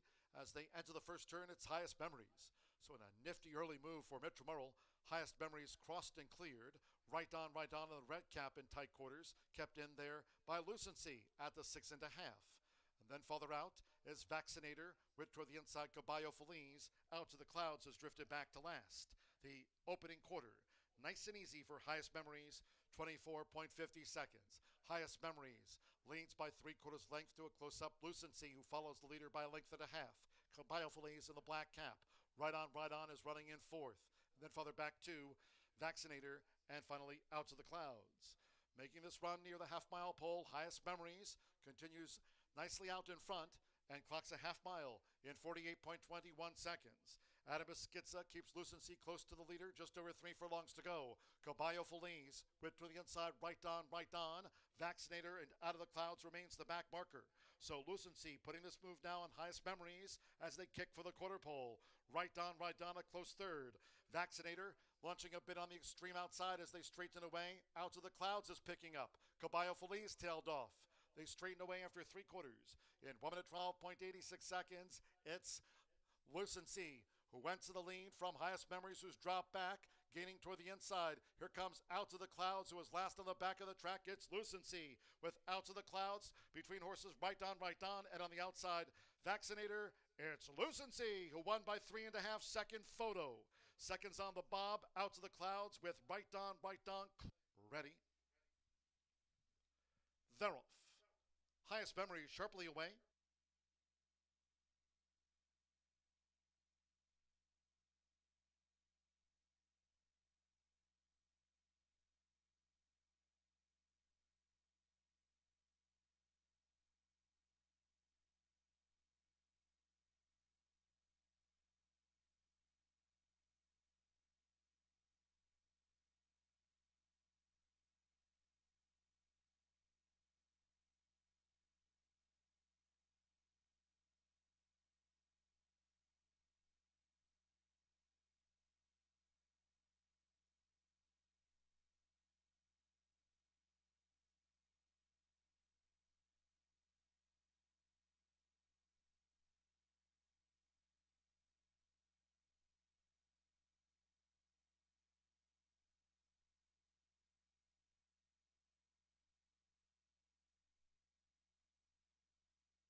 We will close out the card with a $19,500 quarter horse allowance for 3-year-olds and up who have never won 3 races. Unlike yesterday's race where we had a maiden and very little to go by, there's plenty of experience with this talented field of 10 that will travel 350 yards. We do scratch the also eligibles. All right, well, my top choice, number 5, Cowboy on the Fly. This is a gelded son of Grade 1 winner Flying Cowboy 123 and improved nicely for owner-trainer Tony Cunningham last season. Qualified for the Heartland Futurity and then won the richest championship of the meet, the $270,000 Governor's Stake, last October. Now, he competed in an allowance race at Sandy Ridge at the Red Mile this year on March 17th. I believe he's in very good hands under regular rider L. Danny Martinez. Next up for me, it's going to be the first start of the meet for veteran trainer, owner, and breeder Ricardo Martinez, who is going to saddle number 2, Sintacha's Secret. The 4-year-old mare by Habit Secret will make her 15th career start with 8 in the money finishes. Speedy and determined, she's returning off a 5-month layoff, but very capable under rider Martin Munoz, who finished 5th here last season, 48% in the money. We'll go next to number 3, and that's A Chocolate Kiss. We'll make the first start of her 4-year-old campaign for the successful trainer-jockey duo of Natasha Perez and Diego Bocanegra. Bred in New Mexico, this is a daughter of Jessa Chicks, who was an allowance winner here on October 8th. It will be her first start off the layoff, but a bullet work on April 9th signals that she should be ready to go. And my 4th selection is number 8, Freckles Brown, making his first start of the Horseshoe Indy season for German Rodriguez, following a consistent 2-year-old campaign in Louisiana. This is a gelding by Corona's Leaving You, who won 2 races, completing his year with an allowance score at Evangeline Downs in December. Now, while he might need a start, Rodriguez is off to a nice beginning as a trainer, and of course he was always one of our top jockeys. Now he does both. All right, so my top 4, 5, 2, 3, 8. Of course, we have a carryover today in our quarter horse pentafecta, a whopping $3,119. So you've got to consider making a play today. And I think maybe adding number 4, Just a Flying Train, 12-1 in the morning line to your ticket. Claudio Barazza trains this son of Freight Train B. He was the runner-up in the 2024 QHRAI Derby, so obviously got some experience and knows his way around the racetrack. Good luck to all. Hope you nab that pentafecta, and we'll see you back tomorrow for more live racing at Horseshoe Indianapolis.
The horses coming onto the track for the ninth race to close out the card.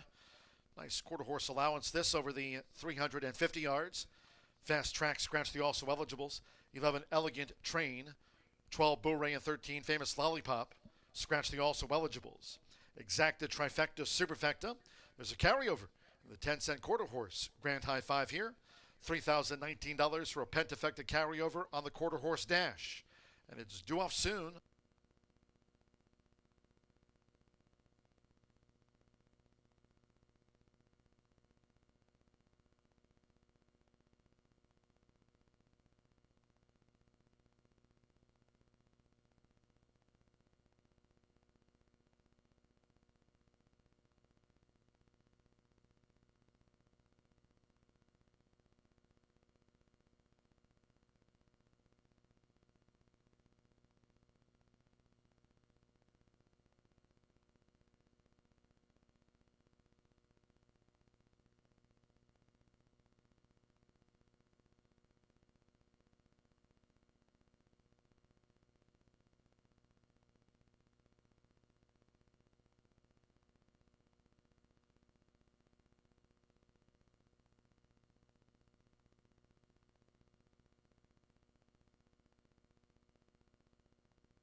The horses are approaching the starting gate.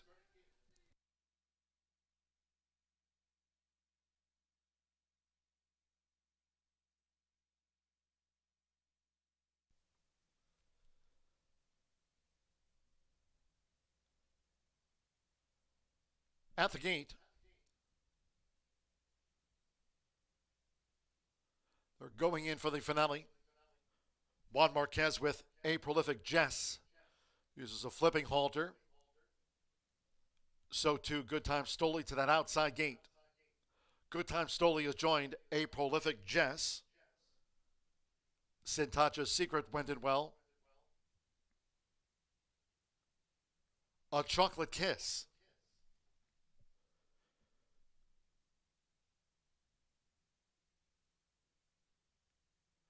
JD Bad Habits going in.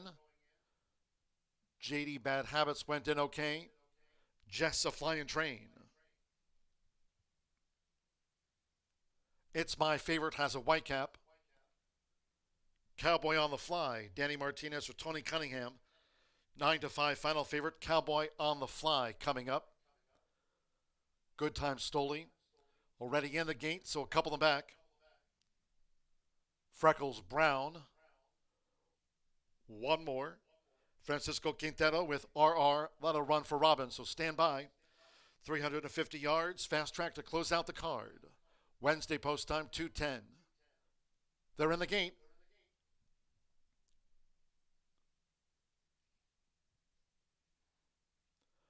Off in the Tuesday finale, and squeeze back was Between Horses. It's My Favorite past the 2:20. Here's Sintacha's Secret straight to the front from A Prolific Jess with a chocolate kiss.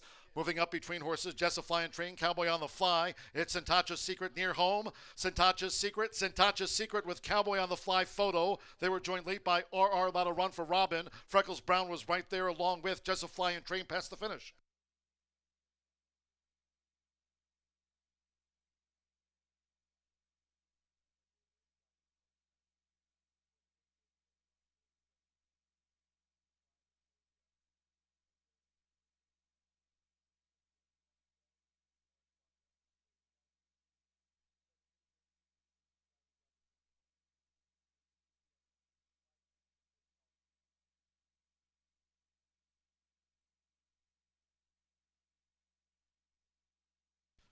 Photo finish to close out the card. This is a win photograph, a nose between them. Hold all tickets.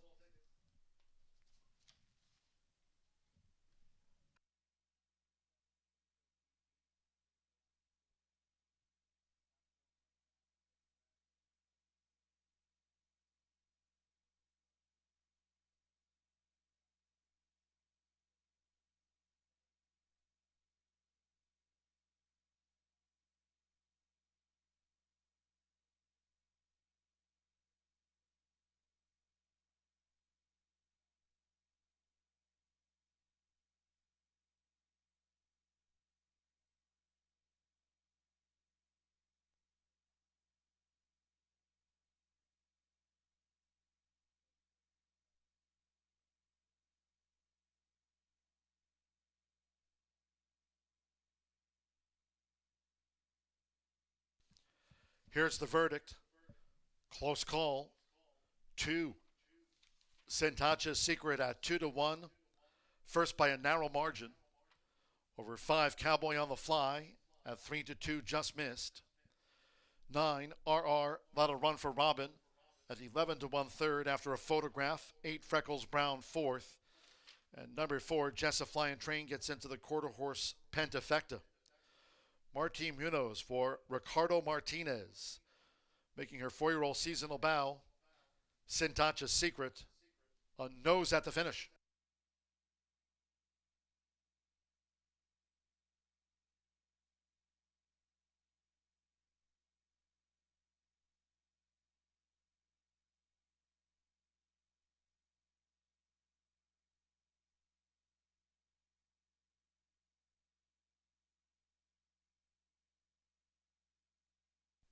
.847 seconds after the dash.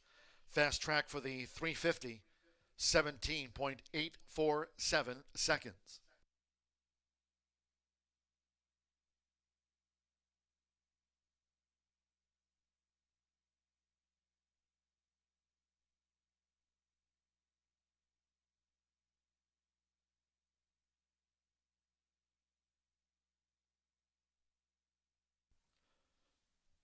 It's official. Stepping into the Murphy Trailer Sales Winner's Circle, the 2. Sintacha's Secret with Martín Munoz. Sintacha's Secret, 4-year-old Baymare by Habits Secret. And a Sintacha's Angel by PYC Paint Your Wagon. Bred here in the Hoosier State by Ricardo Martinez. Horseshoe Indianapolis congratulates the winning connections. First run of 2025, a winning one for Sintacha's Secret.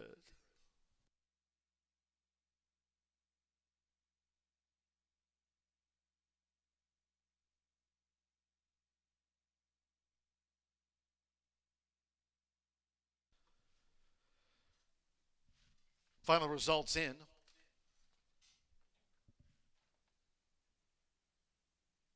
The 2-5 exacta, a nose between them. $20.20, 50-cent trifecta, $259, $53.75. 11-2 late double paid $11.40. Jess a Flying Train was 5th. 10-cent quarter horse Pentafecta, 2-5. 984 paid $265.56. Final pick 3 on the card, $10.30, with Freckles Brown fourth. 10-cent Superfecta, 2598, returned $42.86. So nice win for Sentacha's Secret, making her 4-year-old seasonal bow. She's a nose better than Cowboy on the Fly in 17.847 seconds. Fast track. That concludes our live racing program for today. We thank all that joined us here at the races. Cheers to all who tuned in. Live racing resumes on Wednesday. Wednesday post time, 2:10 p.m. here Eastern. Looks like a nice weather forecast for tomorrow's racing program. Looking forward to being on the turf for the first time this season here at Horseshoe Indianapolis, with 3 of them carded tomorrow for the turf course. Looking forward to turf racing here this season and a fast main track. Wednesday and Thursday cards from 2:10. Until next time, for all of us here at Horseshoe Indianapolis, it's been my pleasure today. From the broadcast booth, track announcer John G. Dooley saying good night.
Results are in for Jock's agent. Congratulations to today's winner, Nancy Spence. There were 8 players today with 24 points. Nancy was the winner of the drawing for the $100. Thank you for playing in today's Jock's agent contest.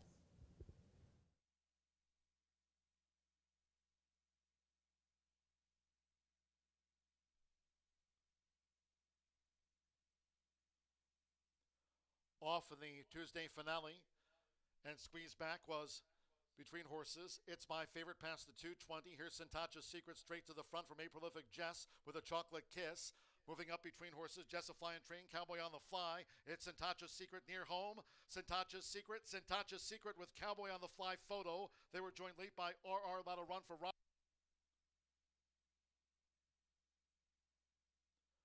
Off in the Tuesday finale.